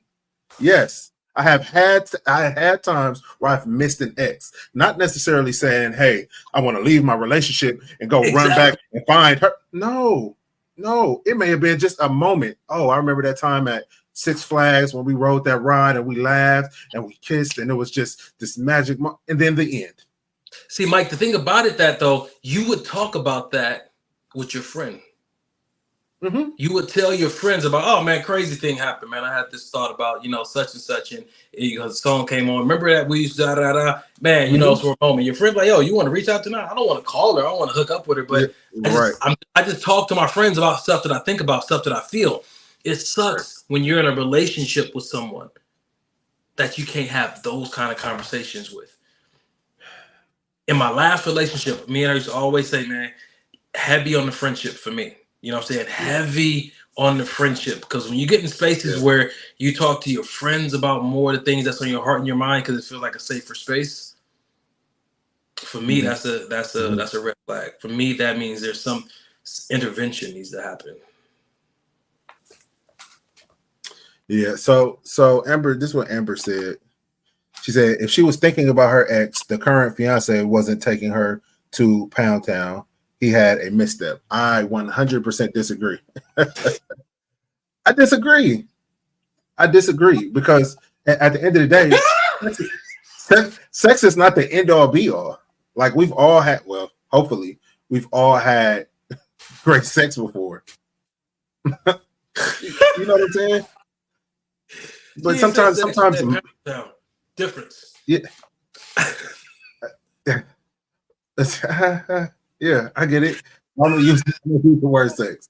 Hopefully, we've all had great sex before. We'll just use that for Pound Town. We've had great sex before, but that to me, that has nothing to do with a moment that I shared with a whole nother human being that has burned into my subconscious to where one little thing can trigger that memory. That don't have nothing. Let's role play this out real quick. So say, you know what I'm saying? I'm role playing with you, sir. Find a woman. You don't even know what the role is or the play. Oh, sorry. Continue. Listen, I like your hoodie. I think that. So let's say. Sounds like y'all role playing to me, but that's a different conversation. Man. Suit's too small. I think that. Wow. And it says, real quick, and it says you're not alone. Like is he sending a message to me subliminally through the hoodie? Yeah, hey, we gotta talk. Story. We gotta unpack this thing. So check it out. So let's play this whole video out. Let's say she shows up to an engagement party and you see the look on her face and you're like, babe, what's up? And she was like, I don't know why, but today my ex is heavy on my mind and it's heavy on my heart. Mm-hmm. Do you call off the engagement? Oh, you thinking about that nigga on our special day? Or do you look at her humanity and say, I can understand. Y'all had a connection. Y'all was close. There's a lot of memories there. You know what I'm saying? Y'all thought that maybe, you know, you and him might be here one day, but it's us instead. So, you know, and you may not be intentionally choosing those thoughts, but they're coming up for you. So let's sit with it. If we didn't got to talk through it, let's just sit with it. Let's get in the space that we both feel loved and feel connected. And let's just let that magic do its work. Because sometimes it's not about trying to work through it logically. Sometimes just sitting with that person, sitting with the humanity of what they may be struggling with in that moment and being that rock for them and being like, yeah, I mean, you may have these thoughts, but these are our choices. Unless you want to move in a different direction right now, we ain't got a problem. We actually have something that we can partner on. That's really good. And I think just like, for instance, I think it's important to, if you are having these feelings, if you feel like it's getting to that point to where, oh, these are getting a little bit past just random thoughts and maybe some emotions are being triggered and evoked, have the conversation with your fucking partner. Don't just hide it and keep it in and like these things are important. And I'm saying all these things and it sounds like they're easy for me to do, but this took a lot of therapy and couples therapy and situations where I didn't make the right choice for me to finally be here. This is not like, oh, he has the, no, I had to fuck up a lot to get here. And I think it's one of those things, like, for instance, when we just went to Vegas, my ex hit me up, you know, trying to see what we were doing, trying to hang out. And I told her, like, because me and my ex are friends, you know what I mean? And Janae knows about her and all this and that. But if it was one of those things where, you know, I'm keeping it to myself, I'm wanting to hang out with her, not even on no other type of stuff, but wanting to go see her just because it's my friend and because I miss her, and not telling Janae about it, to me, that's when it starts to get tricky. Yeah, that's when you try now it's a sneaky link. Yeah, so why are we hiding things now? You know what I'm saying? So it's just important to have that open line of communication, but you got to also realize, is your partner at that maturity level to be able to handle that thing? Because a lot of women and men say, I just want you to tell me the truth, just be honest. But when you get that honesty bomb, are you really going to be able to withstand that blast? Yeah, that part. You know, I saw a comment I wanted to throw up. Oh yeah, that's good. Let's do that real quick. She said, pull up that video again Look at her face. She was missing that pound. Oh no. So I feel like it was. It could have been sexual. I'm not gonna say it wasn't. It could have been sexual, but I feel like it was this deep inner connection that she just really missed. I feel like she was replaying that whole relationship. Maybe it didn't end because on a bad note. Maybe they were still good, and it was just one of the things where we just got to go our separate ways. Because those are the hardest, to me, those are the hardest relationships to get over. It's easy to get over, oh, this nigga cheated on me, so I'm going to just go ahead and do but when the relationship is good and it ended on a good note, like, hey, I got to move to another country and I got to be gone for 2 years because I'm in the military. And, you know, that kind of thing, those are the difficult ones. And those are the ones that can kind of send you back like, man, what would have happened if we would have stayed together? Yep. Got me thinking about my situation. Yeah, bro. Like I put on that video I just posted, man, it wasn't toxic. You know what I'm saying to you? So I'm looking at it like, man, like that's a little bit more challenging to kind of sit with because you're like, dude, like, ain't no victims in this. We just like, right. Just like, dang, like, okay, this is got heard some prayer and got to move a little differently. Yeah, man, that's all it is. That's all it is. And then everybody that we have these connections with, that don't mean that they're supposed to be or need to be or are going to be our partners for the rest of our lives. That could have been that moment. God needed to show you like, hey, it's possible to love again. I'm going to send you somebody. This is not the one. Hold on. This is not the one. But here, this is what it's supposed to feel like. Remember these feelings. Before you shut your complete heart off, let me remind you of what it feels like to feel. Don't be talking to my situation like that. I don't even know you, cuz. Don't be all up in my situation like that. Got me feeling some type of way. This guy. All right, we're gonna roll to the next joint real quick. Oh, he's back. Side profile. Give him the side profile with the light skin squint one time. No? All right. Cool.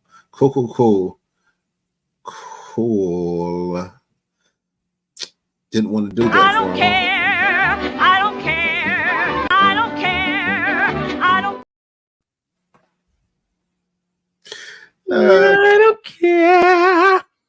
All right.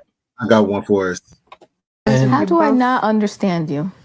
Perfect example. You feel that I need affection. Mm-hmm. And it's more about being seen.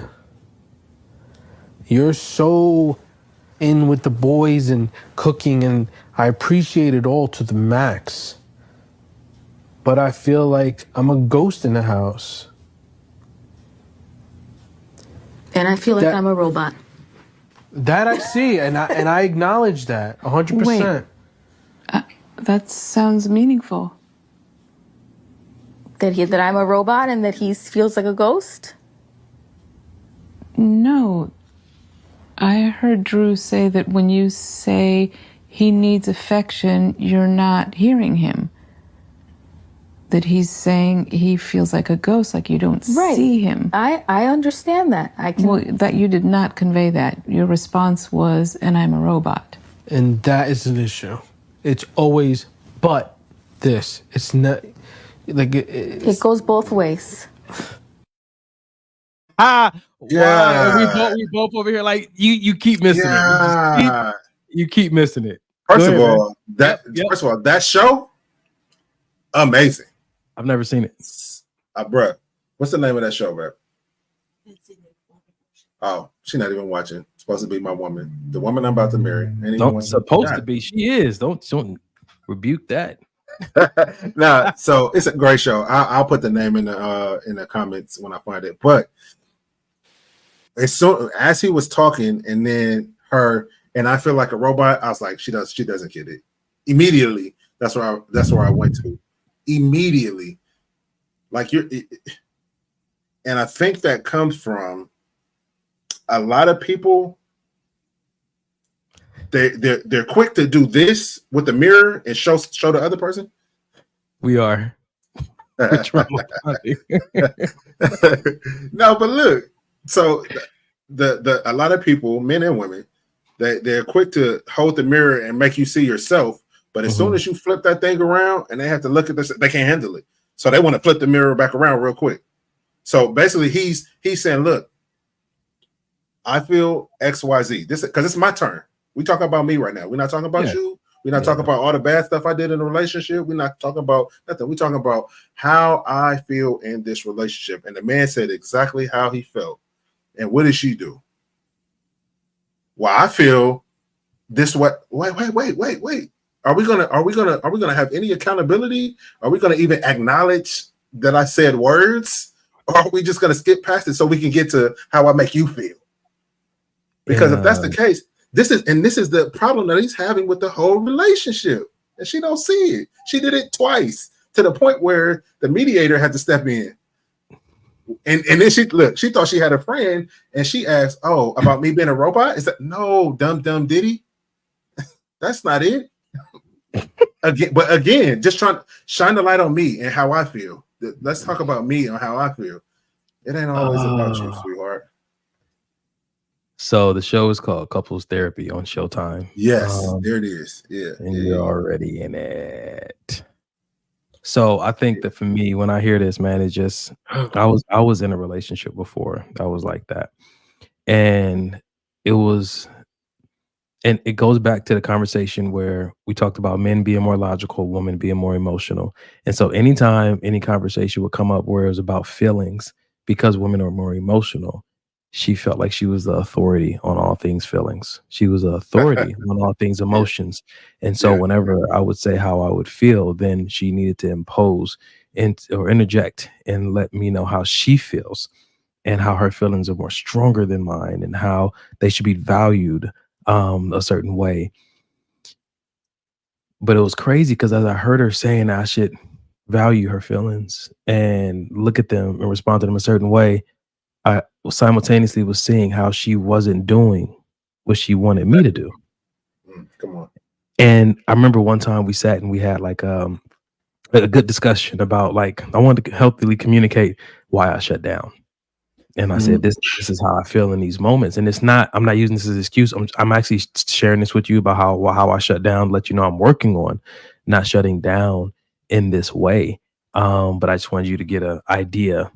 I played it out, you know what I'm saying? Like you do in counseling, you'll play it out just so you can see like what's going through my head when certain things are said and why we never get to the depths of certain conversations because the emotions take over on your side. And so then that stops the opportunity for logical conversation, which is usually me trying to figure out what to do different, what to do better, or to convey how I'm feeling and how I would like to see if you can respond to. It's never a mandate that you have to respond to my emotions this way. This is what will be helpful for me. And if you can't do it, that's fine also, because we don't have to be in this relationship. But for a lot of people, that sounds like a threat.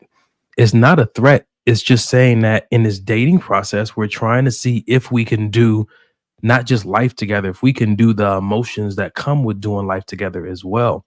Because if we can't, then that is a serious problem. I want to tap into something Amber just put up. She said, all men have the same complaints of U.S. women in therapy. My ex-husband had the same complaint, and the therapist woman was on his side. I must admit, at the time, I didn't give a rat's ass. I was done. Let me ask you a question, Amber. At what point did you stop giving a rat's ass? Because I feel it wasn't just during the therapy. What was the final straw for you? I'd love to know that. Yeah, that's good. And that's being honest. That's her truth. Like, yeah, back then I didn't give a shit that I was doing these things, that he felt any kind of way. I feel how I feel because of what you did. And so what's crazy is with me and Janae's situation, when I stepped outside of her relationship, that's how I felt. I can't ask you for anything. I can't tell you my needs or my wants or ask you to cook dinner because I fucked up. Like, how dare me ask you for anything? And it's not until therapy that I had to like release that. And because at the end of the day, we can't move forward if either one of us are still hung up on what's happened in the past. You know what I'm saying? And it's a difficult thing to get through. Even still, I have trouble with asking her for certain things, because it's like, man, we're here, we're rebuilding this trust, we're going through this therapy and things of that nature on certain subjects because of something that I did. It almost makes you feel like you don't have the right to be a voice in the relationship. That's good.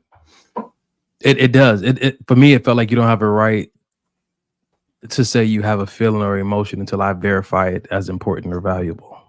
Mm-hmm. You know, I mean, and it's not just saying how do you feel? How do you feel?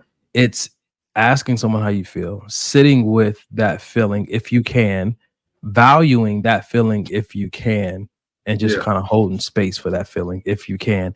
And I put that if you can in there because I told you, man, like it's okay to not be enough for a room, it is, for a relationship, for a job.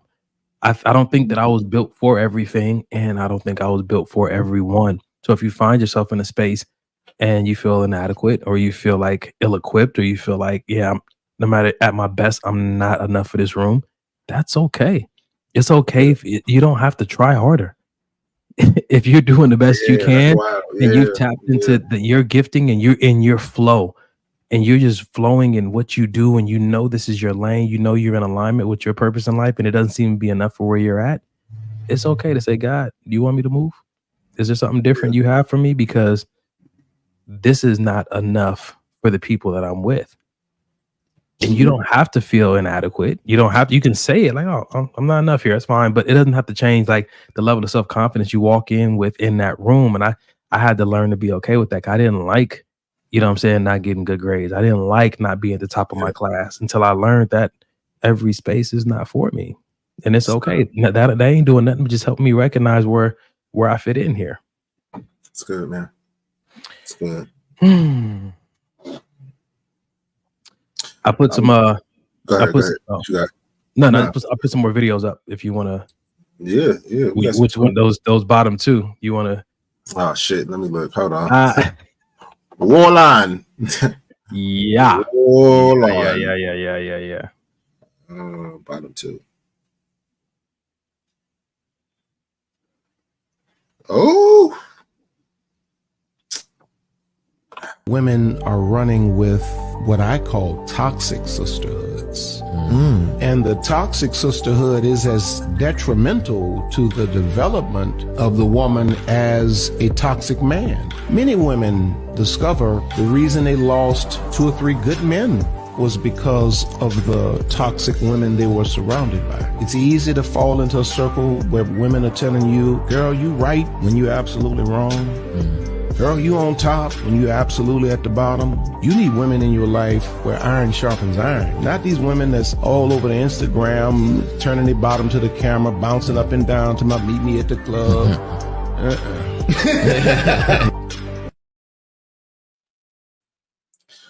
Do we have to stay on topic? What's the topic? But so I want to say that goes. I'm going to speak. So one, he's right.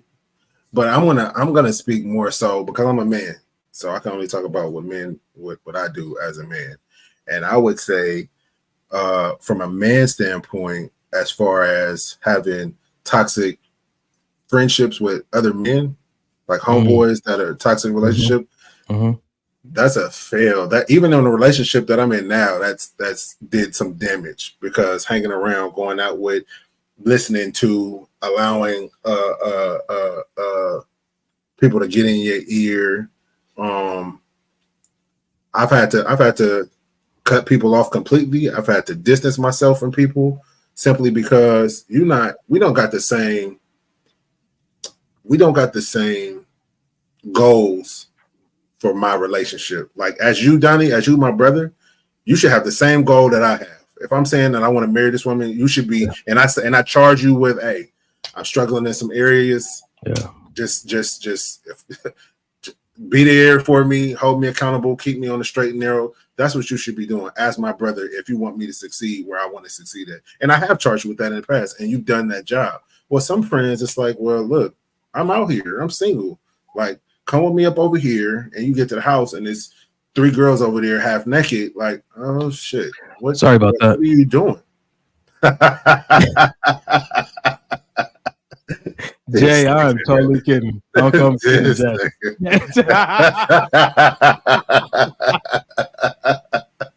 Yo, but it's one of those things, like when you finally realize, when a light bulb goes off and you realize, like, hey, I got a gem, GEM. I got a gem here that I'm about to fumble. I'm about to fumble this because of my own actions, of course, but what is adding to that is the people I have around me. You got to get rid of them people. It's easy. It's not easy, but it's necessary. For me, it was necessary. Jay, I was just playing. I was just playing. Jesus, man, I didn't mess. I played too much. Right, and especially when it's cats that you used to run with when you were single. So here we go. There we go. That's exactly the direction I was going in. Understanding that as you transition through life, friendships need to be repositioned accordingly. Mm-hmm. People don't lose their value, but you have to understand that they may not be as valuable if you keep them in the same space. Yeah. Right. You know what I'm saying? There's a form of accountability that you may need that person is not interested or eligible for offering you. And they can still be your friend, but you put them in a different position because you know they can't hold you down like that. That's you setting them up for failure and yourself. Mm-hmm. You know what I'm saying to you? And so, like, you know, you move into, bruh, Ecclesiastes. I've been studying it so much. At the time to embrace, at the time to refrain from embracing. There's a certain time in every relationship where closeness is going to fluctuate. It's going to be an ebb and flow, necessarily for both of you guys continue to grow and progressing in the ways that God has called you to go. Right. And there's other people that God's put in your life that may need to fill that role. And you may not be that person's number one in this season. And be okay with that, because you didn't get into it to be their number one. You didn't get into it to see them be their best. And whoever is best suited for that should be the action plan that you support. Mm-hmm. Very true. Very true. I want to just tap into what Amber said real quick. Your dick discipline is not your homeboy responsibility, Mike. I 100% agree with you, and that's why I never made that statement. I didn't say Donnie is responsible for whether I cheat or not. What I said was, number one, I said it's up to me whether I'm going to do it, but also if I talk to my brother, just like if I talk to my sister, if somebody says they have a brother or a friend or somebody they're close to, and I'm struggling with something, yes, hold me accountable. Help me hold myself accountable. Because a lot of times we think that because you're an adult that you should just be able to do all of these things, and you should have, just like we talked about before, you should have all of these tools. Well, if I'm used to being in relationships where cheating is a thing, and then I get into this one relationship to where it's like, okay, no, I need to be monogamous, I might need some help with that.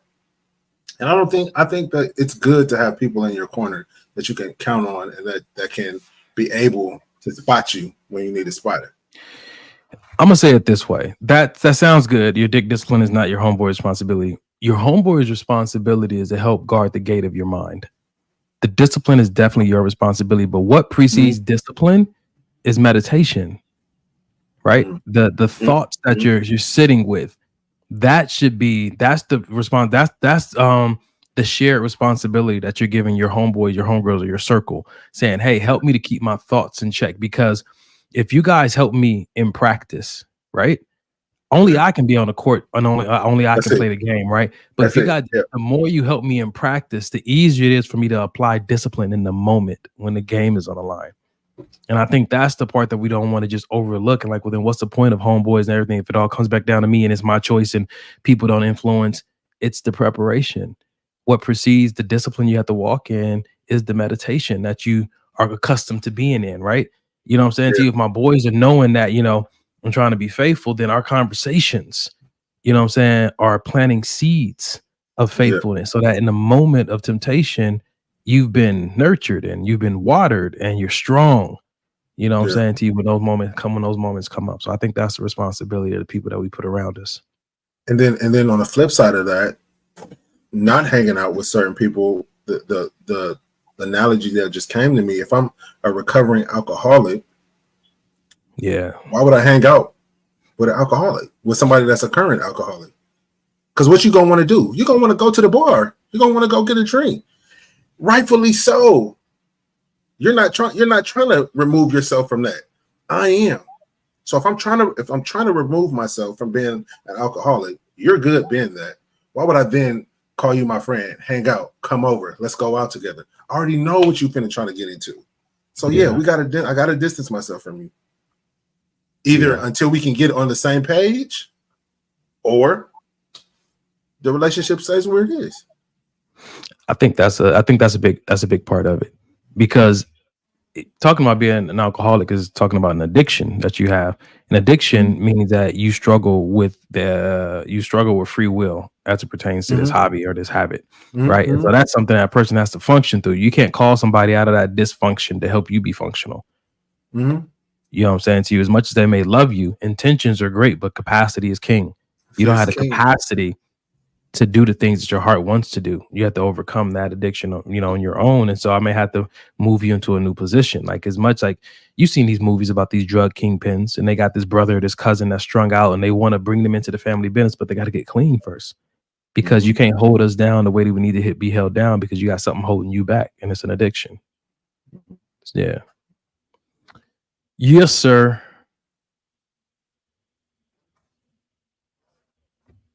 All right. Toxic sisterhoods.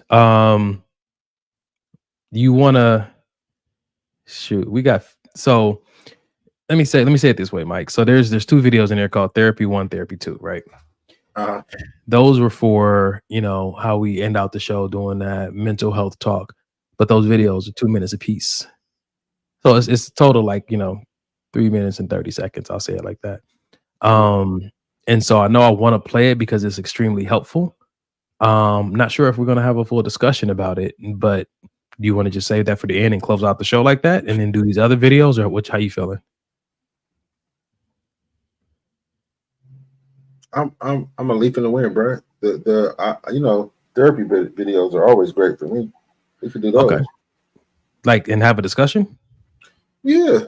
Okay, cool. So, ladies and gentlemen, we're about to do this then. We got a 2-minute video. Do it. Damn. Okay. All right. Constantly amazed by how little I actually understand children's brains. Putting my 7-year-old to bed last night, and as many of you know, I ask her every night, what do you want to talk about, as a way to sort of wind down from the day. For the past few weeks, it's been pretty mundane stuff, right? Like, Dad, you put too much garlic salt on the pasta. Thank you so much for the feedback.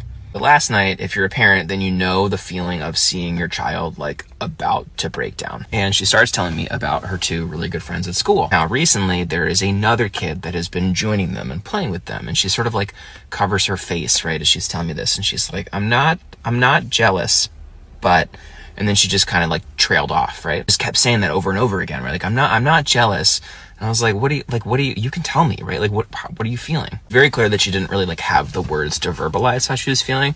And so I was like, well, okay, are you worried that they're not going to want to be friends with you anymore because they're going to be friends with this new kid? He was like, no. And I don't even know why, but I was like, are you worried that there's not enough friendship for the 4 of you? Immediate tears. And I was like, okay, you know how your mom and I have 3 kids?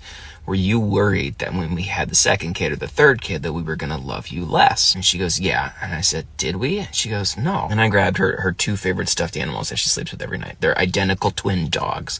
And I was like, do you love both Cocos the same? She says, yeah. Like, okay, well, if you only had one Coco, would you love that Coco more than you do right now?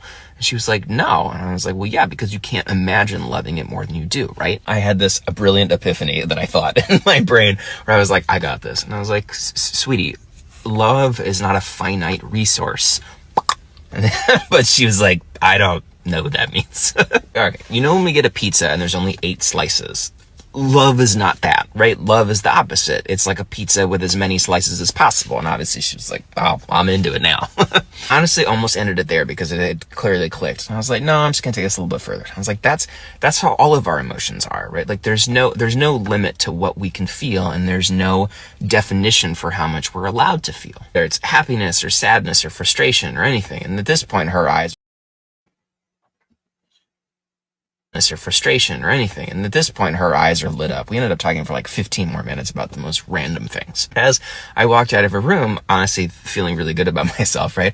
I was like, I wonder Like, I remember having very similar conversations about love growing up, but I don't remember ever having that same conversation about other emotions. That we are allowed to feel as happy as we want and show that happiness, or that we're allowed to grieve as much as we want and show that grief. So often we're told that we're only allowed to feel something for a short period of time, and then we just need to magically move on. I walked out of the room, I was wondering if, like, is that a product of being told as kids that we're too emotional or too upset or too loud or too exuberant? If it's because we're told as kids that our emotions have a shelf life and that we should only have so many to go around. Don't get me wrong, I absolutely think there's value in telling kids that they won't always feel this way, right? That there's a light at the end of the proverbial tunnel. Like, I also can't stop thinking if that also tells kids that there is not enough space in the world for what they're feeling. Like, there's not enough space in the world for that much emotion, which, if you're an emotionally intelligent or aware child,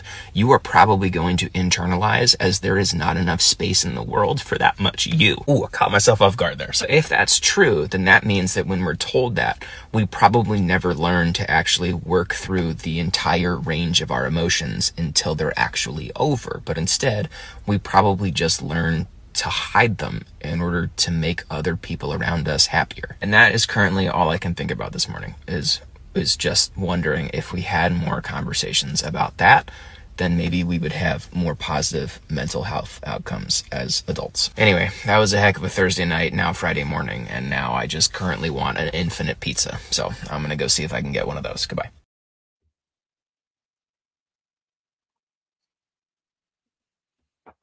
Ooh. Not enough room in the world for that much me. Bruh, I've never thought about the struggle I had with emotional outbursts as a kid as deeply as I thought about it until after I heard this video. I did not realize how much the reason I don't talk as much as I want to in certain moments, or I don't share as many emotions, is because I said it once in my life and I've never said it again, is because I don't feel safe for the people around me when I experience high emotions. And I internalize that, which is why I dive so deep into work, why I dive so deep into the gym. And when he said that, I'd never heard it said that way, but I've felt that way since I was a kid, because I remember being at a school where they were trying to stifle my emotional expression because it came out in a way that was inappropriate with the rules and the guidelines. And I didn't realize it now at 43 years old how much it hurt every time I tried to swallow one of those emotions I was supposed to express. Just because it made other people uncomfortable. I didn't want to feel it either.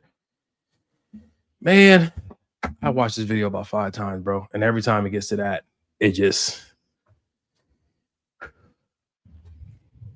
hits me all over again, man.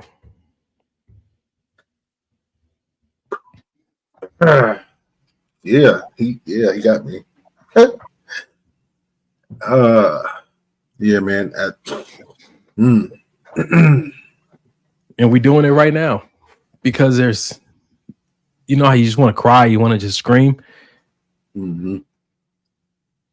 And right now, just questioning in my head, is there enough space in this podcast? Is there enough time on this clock for me to truly express how I feel right now? It's a wild world, bro. Yeah. What if, man? What if we were allowed as kids to just express and not be labeled as the class clown or a troublemaker or he has anger issues? Or why didn't anybody ever think that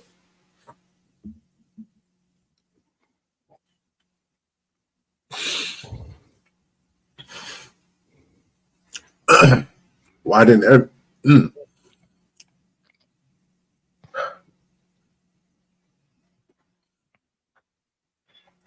anybody ever think that we were these things? Because we are, you're literally cramming all of these things into this small ass bottle as a child, and you're telling us to nope, swallow that, don't do that, swallow that, don't do that, and now things are overflowing. As a kid, we don't know. All we know is we got stuff inside of us that needs to come out. How does it come out? Oh, I'm cracking jokes in class, or I'm standing up making jokes, making everybody laugh because I feel shitty inside. Oh, I'm going through things with my appearance, the way I look. I don't know how to explain that. I just know that kids tease me all the time. So what do? I make everybody laugh. That's how I get through life. You know, you make people laugh, and when you get older, you get muscles, and you get a really nice car, and you try to do all these things to build the shell of the kid that trying to still trying to protect this kid that's still in kindergarten with these big.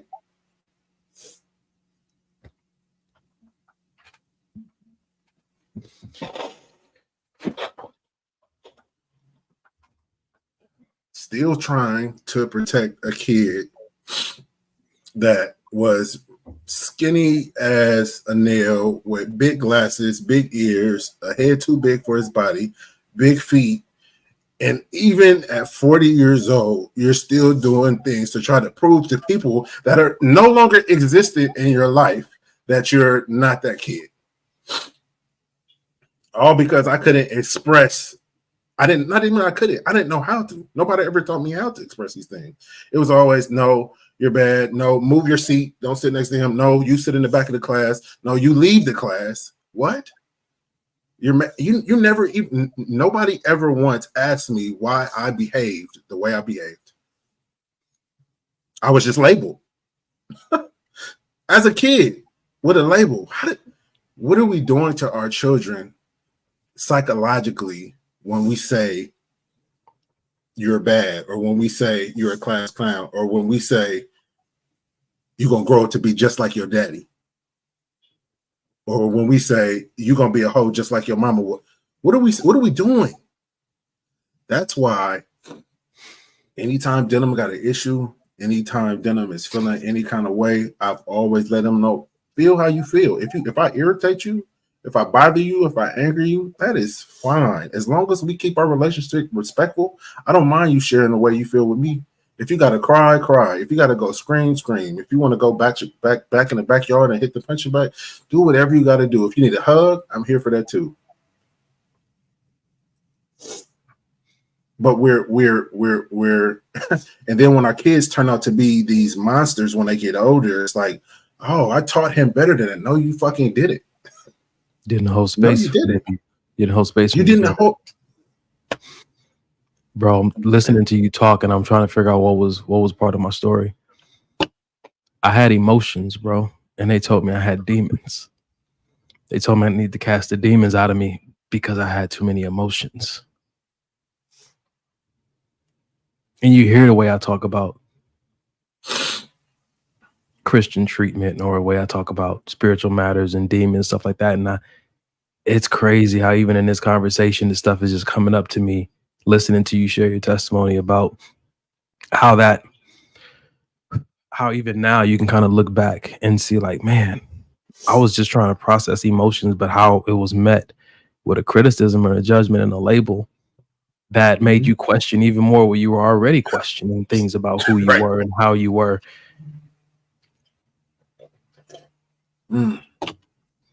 Yeah,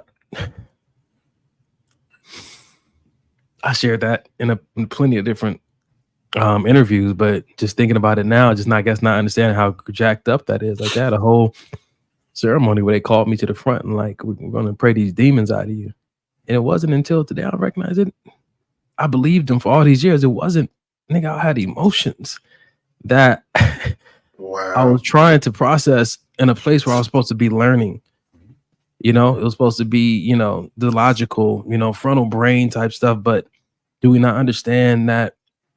I mean, shit, that kids are humans, that there's an emotional component to everything we engage in, even learning, even trying to learn to be social. Even the stuff we have to learn and memorize. I'm thinking about all these reports and all these different things we have to memorize, the American flag and the pledge and the prayers and the rules and the don't run here. And I got all these emotions and these hormones going through my body, and I'm trying to abide by the rules and the laws. And instead of just helping me understand what it is I'm going through mentally and emotionally and hormonally, they'll tell me that I got demons.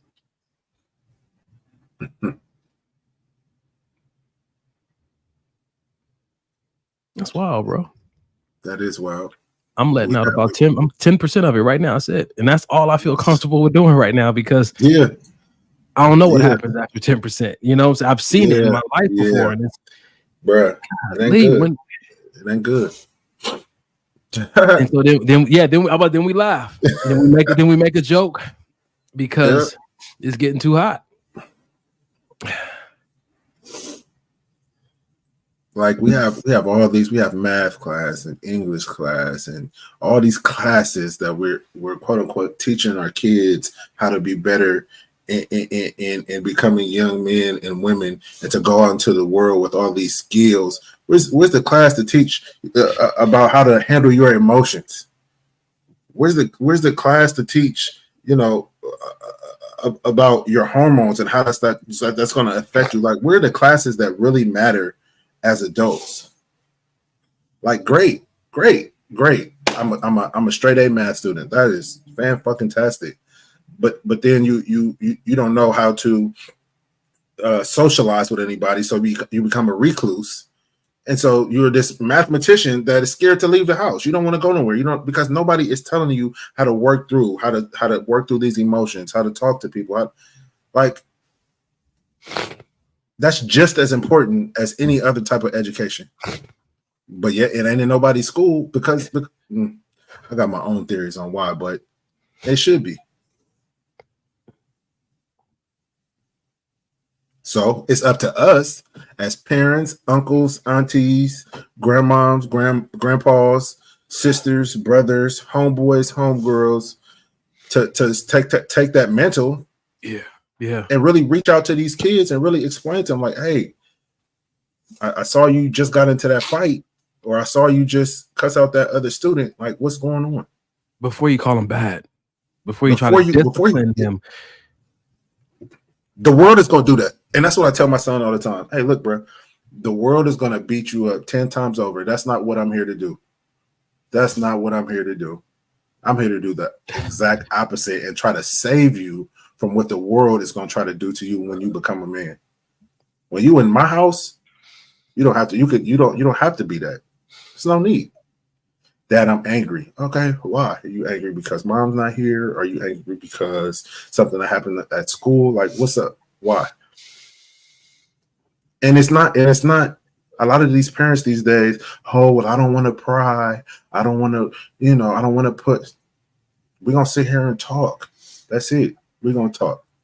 If we got to sit here and be quiet for an hour and just cry, we're going to do that too. Like I texted you earlier this week, bro, you are an amazing father. Thank you. The fact that we can sit here and look at this and you have a direct place where you can start applying a solution. And I know that it's got to be great benefit for Denham, but even healing for you. Yeah. Because it's and I feel like my father, and I'm sure a lot of people can attest to this. I feel like our parents did the best they could with the tools they had. Yeah. And we might look back as adults and be like, it wasn't enough, or they could have did better. Yeah, but maybe not. Maybe not. So now, me going through the things I went through as a child and into adulthood, now I have a different view. So I can add what my parents taught me on top of now what I know and help to teach Denham in a whole different way. He has a whole new outlook that I wasn't able to have because I wasn't taught. And that's to me, that's the goal. Each one teach one. You know, it's crazy. This was something that when we had the same therapist, what he brought up in one of our sessions was that you got to be an advocate for the inner child in you. You know, you got to. That's what don't silence him like everybody else. Not everybody else. Not be overly dramatic, because my mom, you know what I'm saying, held space. Me and my sister, like, she's my second mom, as much as we went at it when we were kids, but she held space for me, right? I had certain people that held space for me, but I was at school for 8 hours. Right. Yeah. Yep. You know what I'm saying to you, but just now happen to advocate and give myself an opportunity to share how I'm feeling, because then there's a temptation that you're a grown man. You should be over it by now. You know what I'm saying? You shouldn't be crying and carrying on about things that happened years ago. But the boy in me is like, who's screaming for me? Yeah. He just wants to let it out, you know. I gotta let him use his 43-year-old mouth to convey what he's been wanting to say. And one of the things, even in the midst of all these tears and frustration, even anger about certain things that happen, he just wants to thank my mom and thank my sister. You know what I'm saying? To you thank those family members that were safe for me to hold feelings with. Because it didn't happen in a certain environment. Maybe it helps you see how much you appreciate those who did hold a space in certain environments for you to work through and process through. Who didn't immediately judge you as demon possessed or a bad child. Yeah, man. Yep.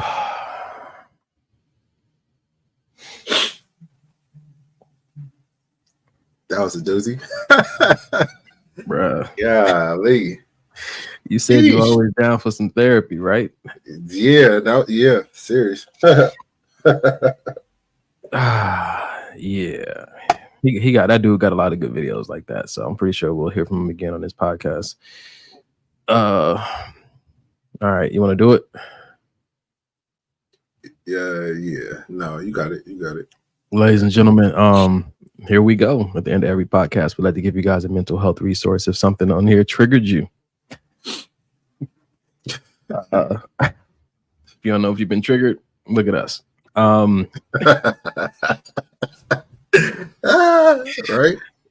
You can reach out to this number. This resource is Suicide and Crisis Hotline. It's a free resource, 988, where you can go online and chat with someone through 988. Hashtag 988. Get connected to a counselor, resource group for a mental health crisis, therapy, group sessions, any of that. If you know anybody who is struggling or having a personal crisis, struggling with suicidal thoughts or has a plan, you can call and on their behalf, and they can help coach you on how to best support that person and not make it worse. So screenshot this, save it in your phone, share it with anyone who who's struggling. We just came through the holiday season, and that was a real tough time for a lot of people. And you don't necessarily have to be on a suicide watch. You may just be having thoughts or emotions that are tough for you to sit with and handle. You can call this number. If you don't have a family, a friend, or a relative, or someone you're comfortable talking to, you want to talk to a stranger, call this number 988 and get you connected. Ooh, buddy. And that would be tonight's show. Yeah. That would be tonight's show, man. What was your favorite part, bro? That ending. It's you know what? It's so funny.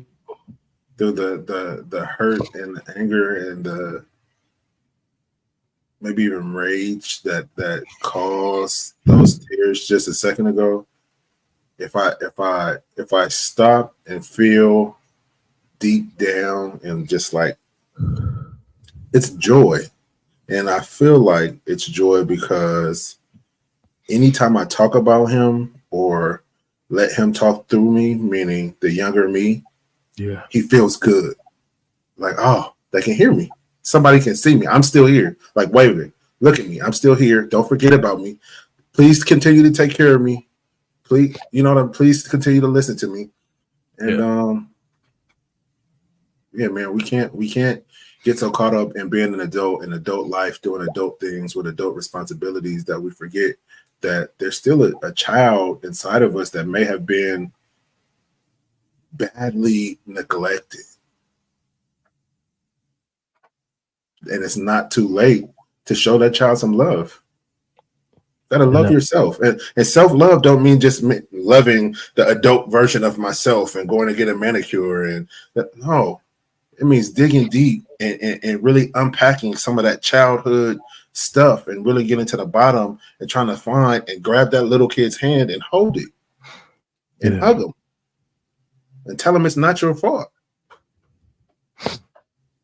Because the kid, he thinks it's his fault. Like at 40, part of that kid still thinks it's his fault. And it's not. Part of that kid still sees this skinny, ugly little kid in the mirror. Janae says it all the time, and this is really real.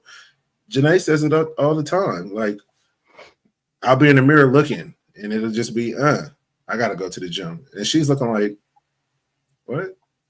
I see something different. Yeah. And I'm still looking through the eyes of elementary school, middle school, high school. I'll say you're looking through memories.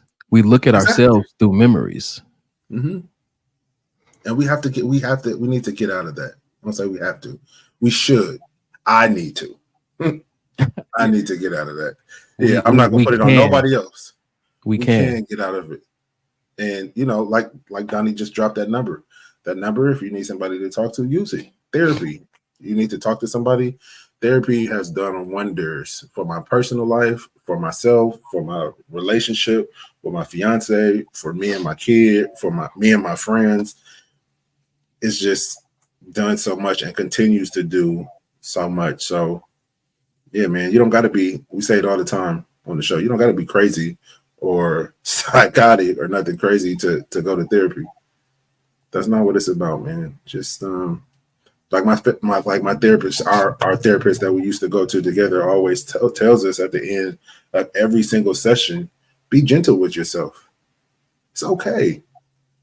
It's fine. It's fine, literally. It seems like everything is falling apart. It's fine. Allow yourself some grace and just move forward. Whatever that looks like, just move forward. Just put this one foot in front of that other foot and keep doing that over and over again. Don't worry about how far you've gone. Don't worry about the pace that you're going at. It's fine. Just keep moving forward.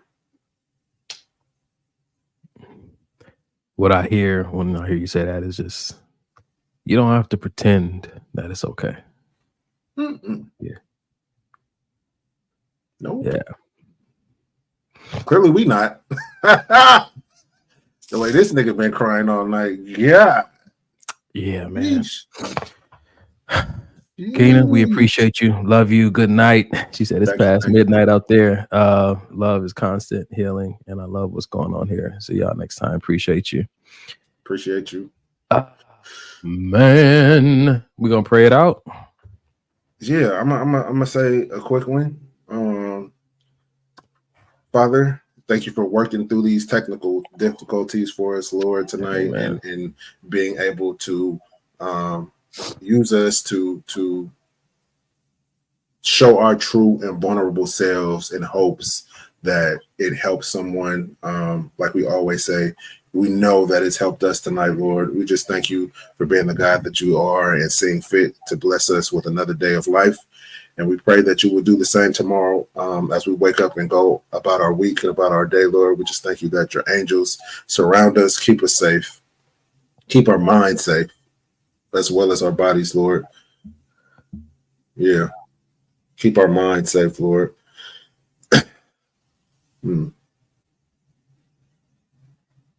Show us that it's okay to come to you with any struggles, with any physical, mental struggles that we're having, Lord.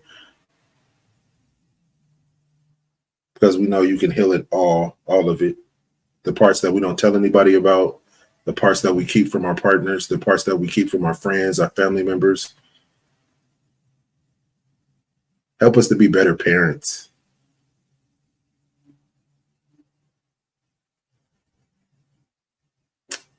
Yeah. We just thank you and we praise you, Lord.